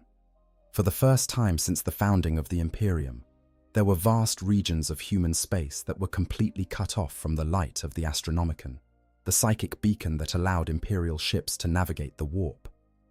Worlds that had been loyal subjects of the Emperor for 10,000 years found themselves suddenly isolated, unable to communicate with their neighbors, unable to call for help, unable to do anything but wait in the darkness and hope that someone, somewhere, remembered they existed. The creation of the Great Rift was accompanied by a galaxy-wide surge of chaos activity. Demon incursions erupted on thousands of worlds simultaneously. Warp storms swallowed entire sectors. Chaos warbands that had been lurking in the margins of Imperial space suddenly found themselves empowered by the tidal wave of warp energy and launched attacks of unprecedented ferocity. The Imperium, already stretched thin by centuries of continuous warfare, was pushed to the very brink of collapse. For the Lamenters, already fighting their way through the aftermath of Hive Fleet Kraken's assault, the Great Rift was just another disaster in a seemingly endless parade of disasters. The chapter, and still recovering from the devastation of their penitent crusade, found itself cut off from whatever limited supply lines it had managed to establish. The warp storms that accompanied the rift made navigation almost impossible, trapping the Lamenters in whatever region of space they happened to occupy when the sky tore open. But with the crisis, came an unexpected gift. Robert Guilliman, the Primarch of the Ultramarines, was resurrected from 10,000 years of suspended animation and took command of the Imperium as its Lord Commander. Guilliman brought with him a new weapon in humanity's arsenal, the Primaris Space Marines, a new generation of warriors created by the Archmagos Belisarius Call, using technologies and techniques that had been developed in secret over the course of 10 millennia. What the story of the Primaris Marines' creation is itself a tale of ambition and secrecy that echoes the hubris of the 21st founding. 10,000 years earlier, shortly after the end of the Horus Heresy, Guilliman had tasked Call with developing an improved version of the Space Marine. Call, a genius of the Adeptus Mechanicus, whose intellect and longevity rivaled that of the tech priests who had attempted the cursed founding, had spent the intervening millennia perfecting his creation. The result was a new breed of warrior that was bigger, stronger, and more resilient than the standard Space Marine, equipped with additional organ implants that enhanced their already superhuman capabilities. The Primaris were equipped with new weapons, new armor, and new vehicles that represented a quantum leap in Space Marine combat capability. But Guilliman dispatched torchbearer fleets across the shattered Imperium, delivering batches of Primaris Marines to chapters that had been depleted by the wars of the 41st millennium. For the Lamenters, the arrival of Primaris reinforcements was nothing short of salvation. The chapter had been on the verge of extinction, its numbers whittled down by centuries of continuous combat without the ability to recruit replacements. The infusion of new warriors, genetically enhanced and equipped with the latest Imperial technology, gave the Lamenters a chance to survive that they had not possessed in decades. But even this gift came with a complication, because nothing in the Lamenters' existence ever comes without a complication. At initial reports, suggested that the Torchbearer fleets did not initially deliver Grey Shield Primaris Marines to the Lamenters, possibly because the chapter was still technically on its penitent crusade at the time. The Lamenters may have had to acquire the Primaris technology through other means, a suggestion that speaks to the chapter's legendary self-reliance and resourcefulness. Even in the era of Guilliman's great reinforcement, even when the Imperium was actively distributing new warriors to depleted chapters across the galaxy, the Lamenters were an afterthought. The last in line, the lowest priority, the chapter that everyone forgot about until it was almost too late. The arrival of the Primaris Marines also raised questions about the integration of these new warriors into a chapter with such a deeply established culture. What the Lamenters' identity was built on shared suffering, on the collective experience of being outcasts and underdogs. The Primaris Marines, freshly created and unburdened by 5,000 years of accumulated grief, were something entirely new. Could they truly understand what it meant to be a Lamenter? Could they carry the weight of the chapter's legacy, feel the depth of its melancholy, comprehend the significance of its rituals and traditions? The answer, it seems, is yes. The Lamenters' culture proved strong enough to absorb the newcomers, imprinting its values and its sorrow upon warriors who had been created in a laboratory rather than forged in the fires of 5 millennia of suffering. The Primaris Lamenters fight with the same selfless devotion that has always characterized the chapter, as they show the same concern for civilian lives, the same willingness to sacrifice themselves for others, the same deep, abiding sadness that permeates everything the Lamenters do. Whatever process the Lamenters used to integrate the Primaris Marines, it worked. The new warriors are Lamenters in every way that matters. Eventually, however, the Primaris reinforcements were fully integrated, and the chapter began the slow process of rebuilding. New warriors in Mark X Tacticus armor marched alongside the surviving firstborn veterans, the yellow armored giants who had endured the worst that the galaxy could throw at them and had emerged, battered but unbroken, on the other side. But the curse followed the Primaris as surely as it had followed every generation of Lamenters before them. On the world of Raphaela, as the Lamenters deployed alongside the White Panthers and the Blood Angels to battle a Tyranid invasion, the chapter's Primaris warriors fought with the same skill and determination that had always characterized the Lamenters, but they also suffered the same inexplicable misfortune. Equipment failed at critical moments. Plans went awry for no discernible reason. Warriors who should have survived their injuries did not. The Lamenters Primaris Eliminator, known as Ramethos, provides a particularly vivid example of the chapter's persistent bad luck. Deployed to the city of Pallas, on Raphaela's southern continent, Ramethos was tasked with assassinating the Tyrannid Prime that was guiding the alien swarm in the region. One by one, his advantages were stripped away by circumstance. His equipment malfunctioned, his position was compromised, yet his support was eliminated. By the time he had a clear shot at his target, Ramethos had been reduced to his last executioner round, his final chance to complete the mission. He made the shot. The Tyrannid Prime died, and the swarm it had been guiding fell into disarray. But Ramethos's own fate remains unknown, his survival uncertain, his sacrifice possibly absolute. It was a victory, but a victory that cost everything, which is, of course, the only kind of victory the Lamenters ever seem to achieve. And then there is the matter of the Black Rage. For thousands of years, the Lamenters' supposed immunity to the Black Rage had been their one silver lining, the single positive outcome of the genetic modifications performed during the cursed founding. They might be sad, they might be unlucky, they might be shunned by every other chapter in the Imperium, but at least they did not have to watch their brothers descend into screaming madness, lost forever to the psychic echo of Sanguinius's death. At the close of the 41st millennium, stories began to circulate that the Black Rage had returned. Not gradually, not as a slow resurgence that might be managed or controlled, but tenfold. The genetic modifications that had suppressed the rage for 5,000 years appeared to be failing, and when the dam broke, it broke catastrophically. The Lamenters, who had thought themselves free of the worst of Sanguinius's curse, found themselves facing the horror of the Death Company for the first time in their history. The implications were devastating. The Lamenters were already on the brink. Their numbers, even with Primaris reinforcements, were far below full chapter strength. They could not afford to lose warriors to the Black Rage on top of the losses they were already suffering in combat. Each brother who fell to the Rage was a warrior who would have to be formed into a death company and sent to die in the most dangerous battles available, because there is no cure for the Black Rage and no recovery. It is a death sentence delivered by your own DNA. The return of the Rage was the cruelest possible development for a chapter that had already endured more cruelty than any other. It meant that the one advantage the Lamenters had gained from the cursed founding, the freedom from the worst of the flaw, had been temporary. The tech priests of the 21st founding had not cured the Blood Angel's curse.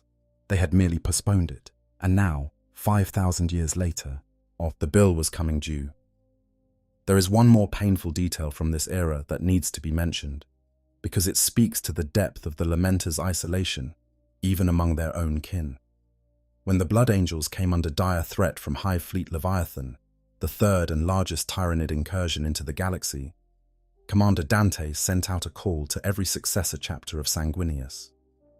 Come to Baal, the homeworld of the Blood Angels.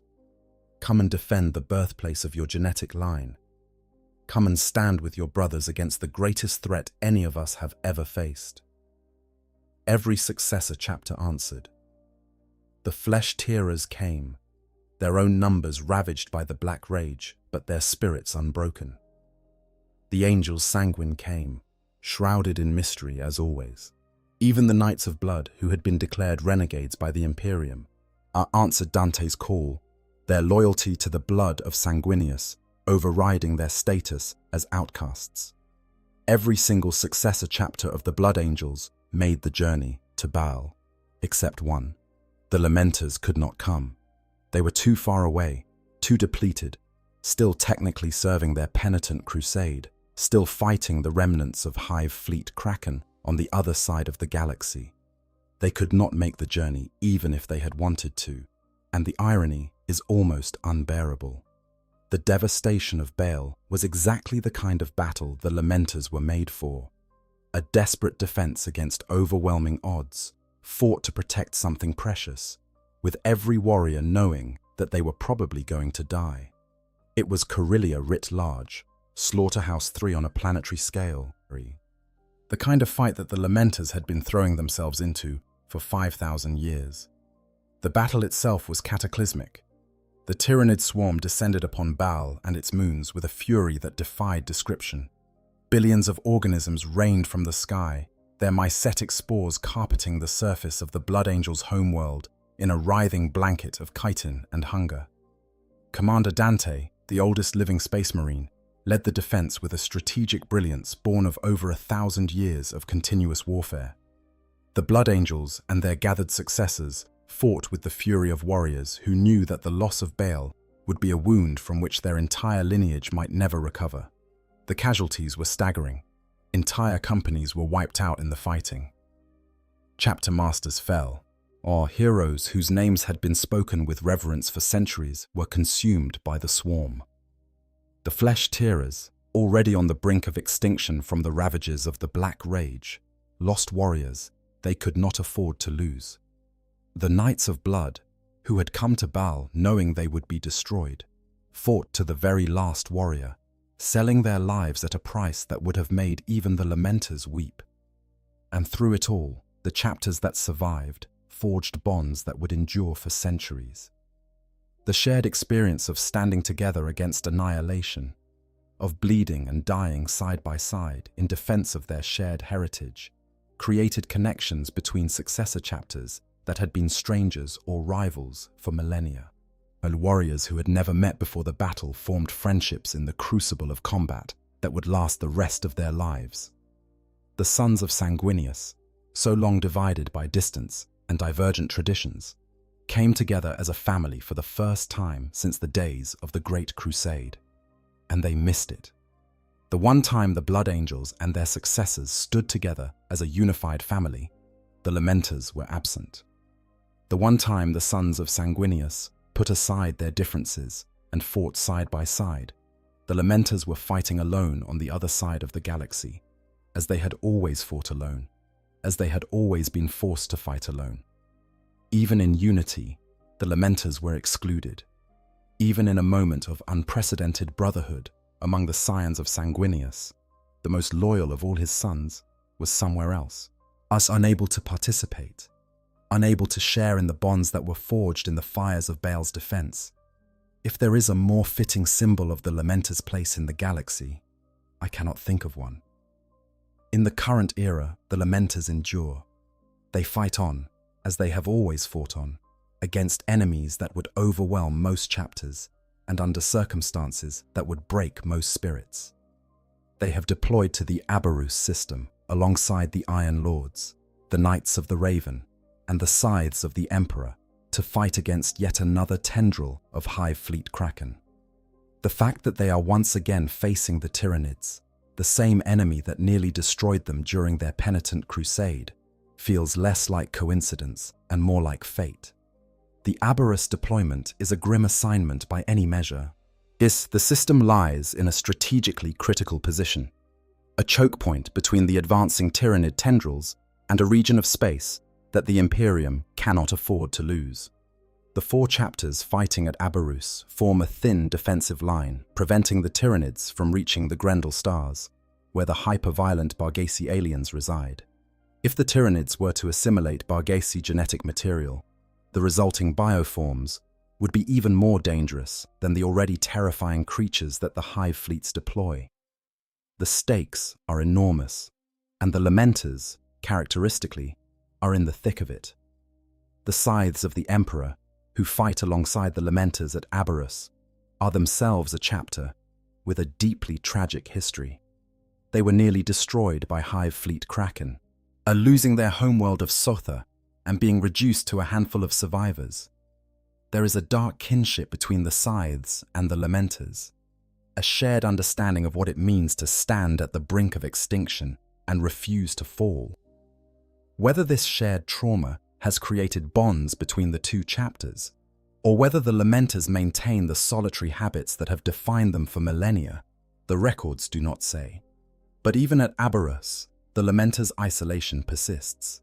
They communicate with their allied chapters only when necessary, keeping their distance, and maintaining the solitary habits that 5,000 years of rejection have ingrained in their culture. They fight alongside other Space Marines, but they do not truly fight with them, not in the way that chapters who trust each other fight together. The Lamenters have learned, out through bitter experience, that allies can abandon you, that brotherhood can be weaponized against you, that the only chapter you can truly rely on is your own. The fighting at Aberrus is constant and brutal. The Tyranid tendrils probe the defensive line ceaselessly, testing for weaknesses, adapting to the defender's tactics with the relentless efficiency that characterizes all Hive fleet operations. The Lamenters have already sustained casualties, as they always sustain casualties, and the losses weigh on the chapter with the familiar heaviness that has been their companion for 5 millennia.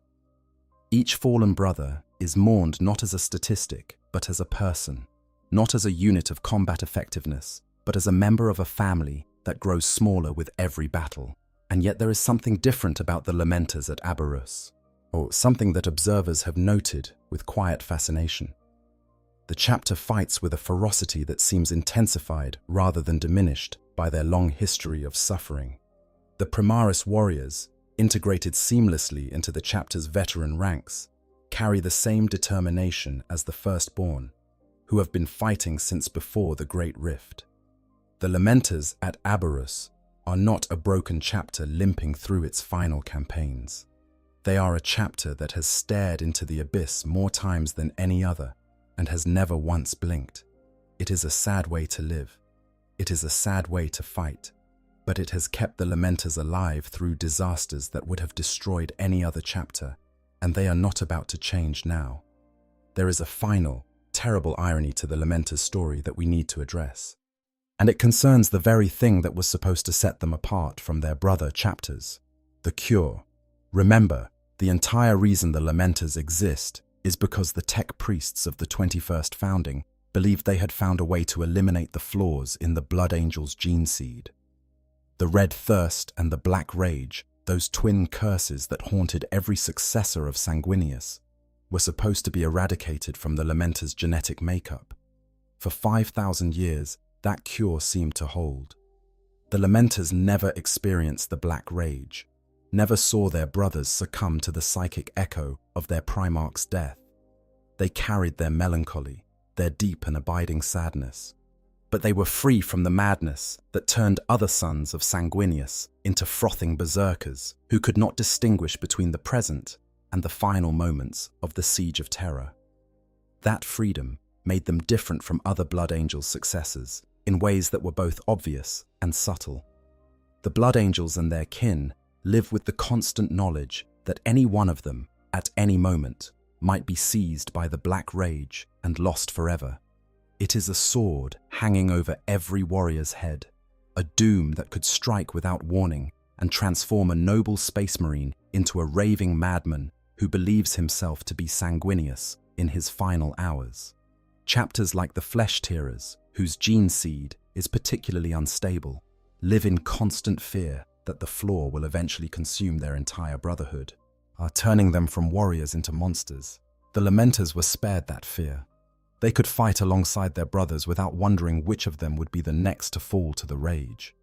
They could plan for the future without factoring in the inevitable attrition of warriors lost, not to enemy fire, but to their own genetics. In theory, this should have been an enormous advantage, a source of stability and strength that other Blood Angel successors could only dream of. In practice, it made them outcasts. The other sons of Sanguinius viewed the Lamenters with suspicion, precisely because they did not share in the suffering that defined the Blood Angel's family. The Black Rage was not just a curse, it was a bond. It was the shared experience of Sanguinius's death, as the psychic echo that connected every son of the Great Angel to their Primarch and to each other. To be free from the Black Rage was to be cut off from that connection, to stand outside the family circle, to be an outsider wearing the face of a brother. The Blood Angels tolerated the Lamenters.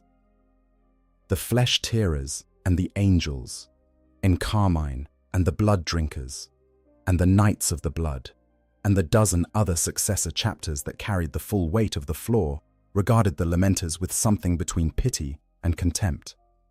"How could you understand our burden?" their silence seemed to say, "when you have never carried it yourselves?" And then, in the most cruelly ironic twist in a story already overflowing with cruel irony, the Black Rage came for the Lamenters after all. As reports from the Primaris era indicate that the Lamenters have begun experiencing the Black Rage, and not just experiencing it, but experiencing it with a severity that suggests 5,000 years of accumulated psychic pressure being released all at once. The cure, it seems, did not eliminate the flaw. It merely suppressed it. The genetic modifications performed during the 21st founding acted like a dam, holding back the tide of Sanguinius's death scream for millennia. But the dam has broken, and the flood is catastrophic. Some sources describe the return of the Black Rage among the Lamenters as coming back tenfold, a statement that is both terrifying and heartbreaking in equal measure. Imagine being told for 5,000 years that you are free from a particular curse, building your entire identity around that freedom, and then discovering not only that the curse was always there, lurking beneath the surface, but that it has been building in intensity with every passing century, growing stronger and more virulent in its long captivity. The Lamenters who fall to the Black Rage do not merely relive Sanguinius's death, as other blood angels do. They relive it with the accumulated weight of 5 millennia of suppressed psychic energy, experiencing the Primarch's final moments with an intensity that may be unlike anything else in the Imperium. The visions are stronger, the madness deeper, the transformation more complete. Where a blood angel who falls to the rage might retain some flickering awareness of his true identity, a Lamenter who succumbs may be lost entirely, drowned in a psychic torrent that has been building since before the age of apostasy. While this is the final joke that fate has played on the Lamenters. The one thing that was supposed to make them special, the one advantage they possessed over their brother chapters, has been revealed as nothing more than a delayed catastrophe. They were never cured. They were just waiting. And now the waiting is over, and the bill has come due, and the price is everything they thought they had been spared. It is, in many ways, the perfect summary of the Lamenters' entire existence. Hope offered and then snatched away. A gift that turns out to be a curse in disguise. A solution that creates a problem worse than the one it was meant to solve.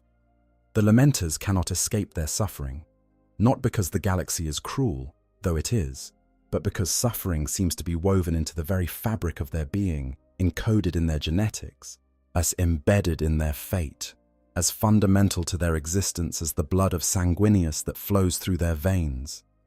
And yet they fight on. Of course they fight on, because that is what the Lamenters do. They do not surrender to despair, no matter how well earned that despair might be. They do not give in to the darkness, no matter how thick it presses around them. They take their grief and their rage and their heartbreak, and they use it, channeling it into the only purpose that has ever mattered to them, the protection of those who cannot protect themselves. The Black Rage may have come for them at last, but the Lamenters will face it the same way they have faced every other disaster in their 5,000-year history, with courage, with compassion, and with the stubborn, defiant refusal to let the darkness win. So where does this leave us? What is the lesson of the Lamenters, if there is a lesson to be found in a story so steeped in tragedy and sorrow? The Lamenters are, in a sense, the soul of the Imperium. Not the Imperium as it is, brutal and paranoid and consumed by its own fear, but the Imperium as it should be. The Imperium as it was meant to be, back in the distant days when the Emperor first set out to unite humanity under a single banner. The Lamenters represent the promise that the Imperium made to its people and then broke. The promise that the strong would protect the weak, that the warriors would defend the innocent, that no human being would be left behind. Every other chapter in the Imperium has found ways to distance itself from that promise. Some have embraced the galaxy's darkness, becoming as ruthless and merciless as the enemies they fight. Others have retreated into ritual and tradition, hiding behind dogma and superstition to avoid confronting the moral complexities of their existence. Still others have simply stopped caring, grinding through the wars of the 41st millennium with the mechanical efficiency of weapons that happen to have thoughts. The Lamenters never made any of those compromises. They never stopped caring. They never stopped feeling the weight of every life they failed to save, every brother they watched fall, every victory that came at too high a cost. They are, in the truest sense of the word, human. Not in their biology, which is as far from baseline human as it is possible to get, but in their spirit, in their capacity for compassion, for grief, for selfless sacrifice, in their stubborn, inexplicable, entirely irrational refusal to give up on the people they were created to protect. That is why the Lamenters resonate so deeply with the people who know their story. In a setting defined by darkness and hopelessness, the Lamenters are a point of light. Not a bright, triumphant light, but a small, flickering flame that refuses to go out. They are the proof that goodness can survive in the worst possible circumstances, that compassion can endure in the face of cruelty, that hope can exist even when hope seems foolish, and faith seems wasted, and the universe itself seems bent on your destruction. The Lamenters are not the strongest chapter. They are not the most feared. They are not the most successful, by any conventional measure, but they may be the most important. What? Because they remind us of something that is easy to forget in the grim darkness of the far future. They remind us that the choice to be good is always available, even when it comes at a terrible cost, even when it seems pointless, even when the universe punishes you for making it. The choice to protect the innocent, to stand beside the helpless, to give everything you have for people who will never know your name and never thank you for your sacrifice. That choice is always there. And making that choice consistently, stubbornly, defiantly, in the face of everything that argues against it, is the most human thing that any being can do. The Lamenters made that choice 5,000 years ago when they first donned their yellow armor and set out into a galaxy that did not want them. They have made it every day since, through loss and betrayal and heartbreak and horror. They will continue to make it for as long as a single Lamenter draws breath, for as long as there are people to protect, and enemies to fight, and a duty that never, ever ends. For those they cherish, they die in glory. That is the battle cry of the Lamenters, and it is not just words. It is a promise that has been kept through 5,000 years of the most relentless suffering that any chapter has ever endured. A promise that the Lamenters will keep until the last one of them falls, whether that happens tomorrow, or in 10,000 years, or at the very end of time itself. The Lamenters are the most cursed chapter in the history of the Adeptus Astartes. They are also, by any measure that matters, the most noble. And as long as they exist, and as long as their banner of tears flies above the battlefield, the galaxy is a little bit brighter than it would be without them. That brightness may be small, it may be fragile, it may be all but invisible in the vast darkness that surrounds it, but it is real, and it is precious, and it endures. Just like the Lamenters, the chapter's heraldry tells their story better than any words can. A bleeding heart on a checkered field of black and white. The heart that bleeds for the suffering of others. The checkered pattern that represents the eternal struggle between light and darkness, between hope and despair, between the desire to do good and the universe's apparent determination to punish goodness wherever it finds it. Every Lamenter carries that symbol on his shoulder, and every Lamenter carries the weight of its meaning in his soul. While the bleeding heart is not merely decorative, it is a statement of purpose, a declaration of values, a reminder to every warrior who bears it of what they fight for and why they fight. Other chapters decorate their armor with symbols of martial prowess, skulls and wings, and clenched fists that speak of strength and dominion. The Lamenters wear a wounded heart. They wear their vulnerability for all to see, and in doing so, they make it their strength. And then there is the Banner of Tears, the chapter's most sacred relic, and the story of its creation is itself a testament to the Lamenters' place in the galaxy. After the Badab War, when the Lamenters' original chapter banner was taken from them and given to the Orders Pronatus of the Adepta Sororitas for repair and purification, something unexpected happened. The sisters who worked on the banner were moved to tears by what they found. The banner was not just damaged, it was saturated with the grief and devotion of thousands of years, each tear and stain and faded patch of color telling the story of a battle fought and brothers lost. The sisters Pronatus, who were accustomed to handling relics of great age and significance, had never encountered anything quite like it. They repaired the banner with extraordinary care, weaving new threads through the old with a skill that was said to be inspired by the Emperor himself. And as they worked, they wept.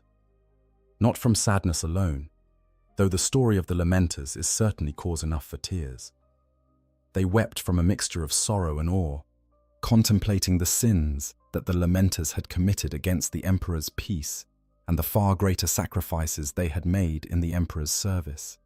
The restored banner was given a new name to reflect the tears that had been shed in its making, the Banner of Tears. When the banner was returned to the Lamenters at the beginning of their penitent crusade, it carried with it the weight of those tears and the prayer that one day, the chapter that bore it, would find the peace they had been denied for so long. That prayer remains unanswered. But the banner flies still, above the heads of Lamenters' warriors on whatever battlefield the galaxy has chosen to hurl them onto this time.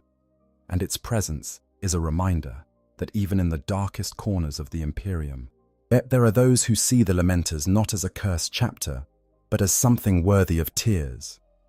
The Lamenters practice a ritual known as the Lamentations, a period of structured meditation and reflection that their warriors undertake regularly, either guided by a member of the chapter's Calyx priesthood, or, when no priest is available, authorized directly by Chapter Master Foros himself.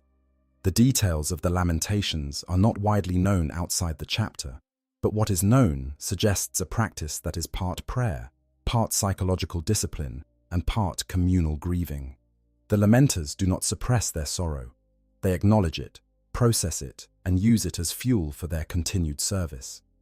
In a galaxy where most space marines are expected to be emotionless killing machines, the Lamenters have made their emotions a core part of their identity.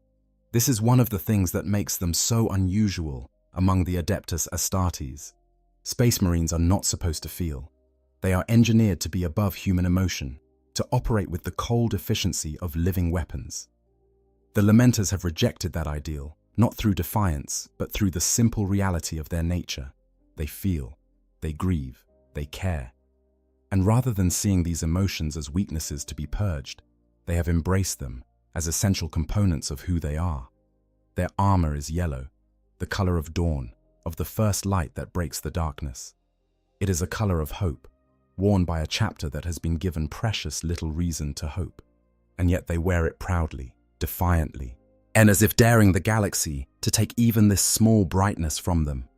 Other chapters have changed their colors over the centuries, adopting darker schemes to reflect the grim realities of their existence. The Lamenters have never changed. They wear their dawn-colored armor into the darkest battles, a beacon of light in a universe that desperately needs one. Consider the chapter's name one more time. The Lamenters, those who mourn. It is a strange name for a chapter of Space Marines, these superhuman warriors who are engineered to know no fear and feel no pain. Why would you name a chapter after an act of grief? Why would you define a brotherhood of the galaxy's greatest warriors by their capacity for sorrow? Because sorrow is the price of love, and love is the foundation of everything the Lamenters are. They mourn because they care, or they grieve because they have lost things that mattered to them, people and places and possibilities that they valued not as strategic assets, but as inherently precious things deserving of protection. The Lamenters are sad because the galaxy gives them endless reasons to be sad, and they refuse to harden their hearts against that sadness, because to do so would be to become the very thing they fight against. In a galaxy where compassion is a weakness and caring about others is a liability, the Lamenters have made compassion their defining characteristic. They have paid for that choice with blood and tears and the lives of brothers beyond counting. They will continue to pay for it, and they will never, ever stop making it. The sarcophagus of a Lamenter dreadnought, our slumbering in the dark holds of whatever ship still carries the chapter through the void, does not bear inscriptions of glory or conquest. It bears a simple phrase, the same phrase that every Lamenter carries in their heart from the moment of their creation to the moment of their death. For those we cherish, we die in glory. Not for the Emperor alone, though they serve him faithfully. Not for the Imperium alone, though they have bled for it beyond any reasonable expectation. For those we cherish. For the people. For the ordinary, fragile, irreplaceable human beings who cannot protect themselves and who deserve to be protected simply because they exist. That is the legacy of the Lamenters. That is what 5,000 years of suffering has produced. Not bitterness, not cynicism, not the cold pragmatism that defines so many other chapters, but love, stubborn, foolish, endlessly punished, absolutely unbreakable love. If there are good guys in the 41st millennium, then the Lamenters are undoubtedly it. They have been endlessly persecuted by the very people they fight for, and they fight their own nightmarish cynicism and despair. Yet they still fight on because they refuse to abandon the innocent and the helpless, and it is their burning star that keeps hope alive for one more day in that dark universe. The war goes on. The galaxy turns.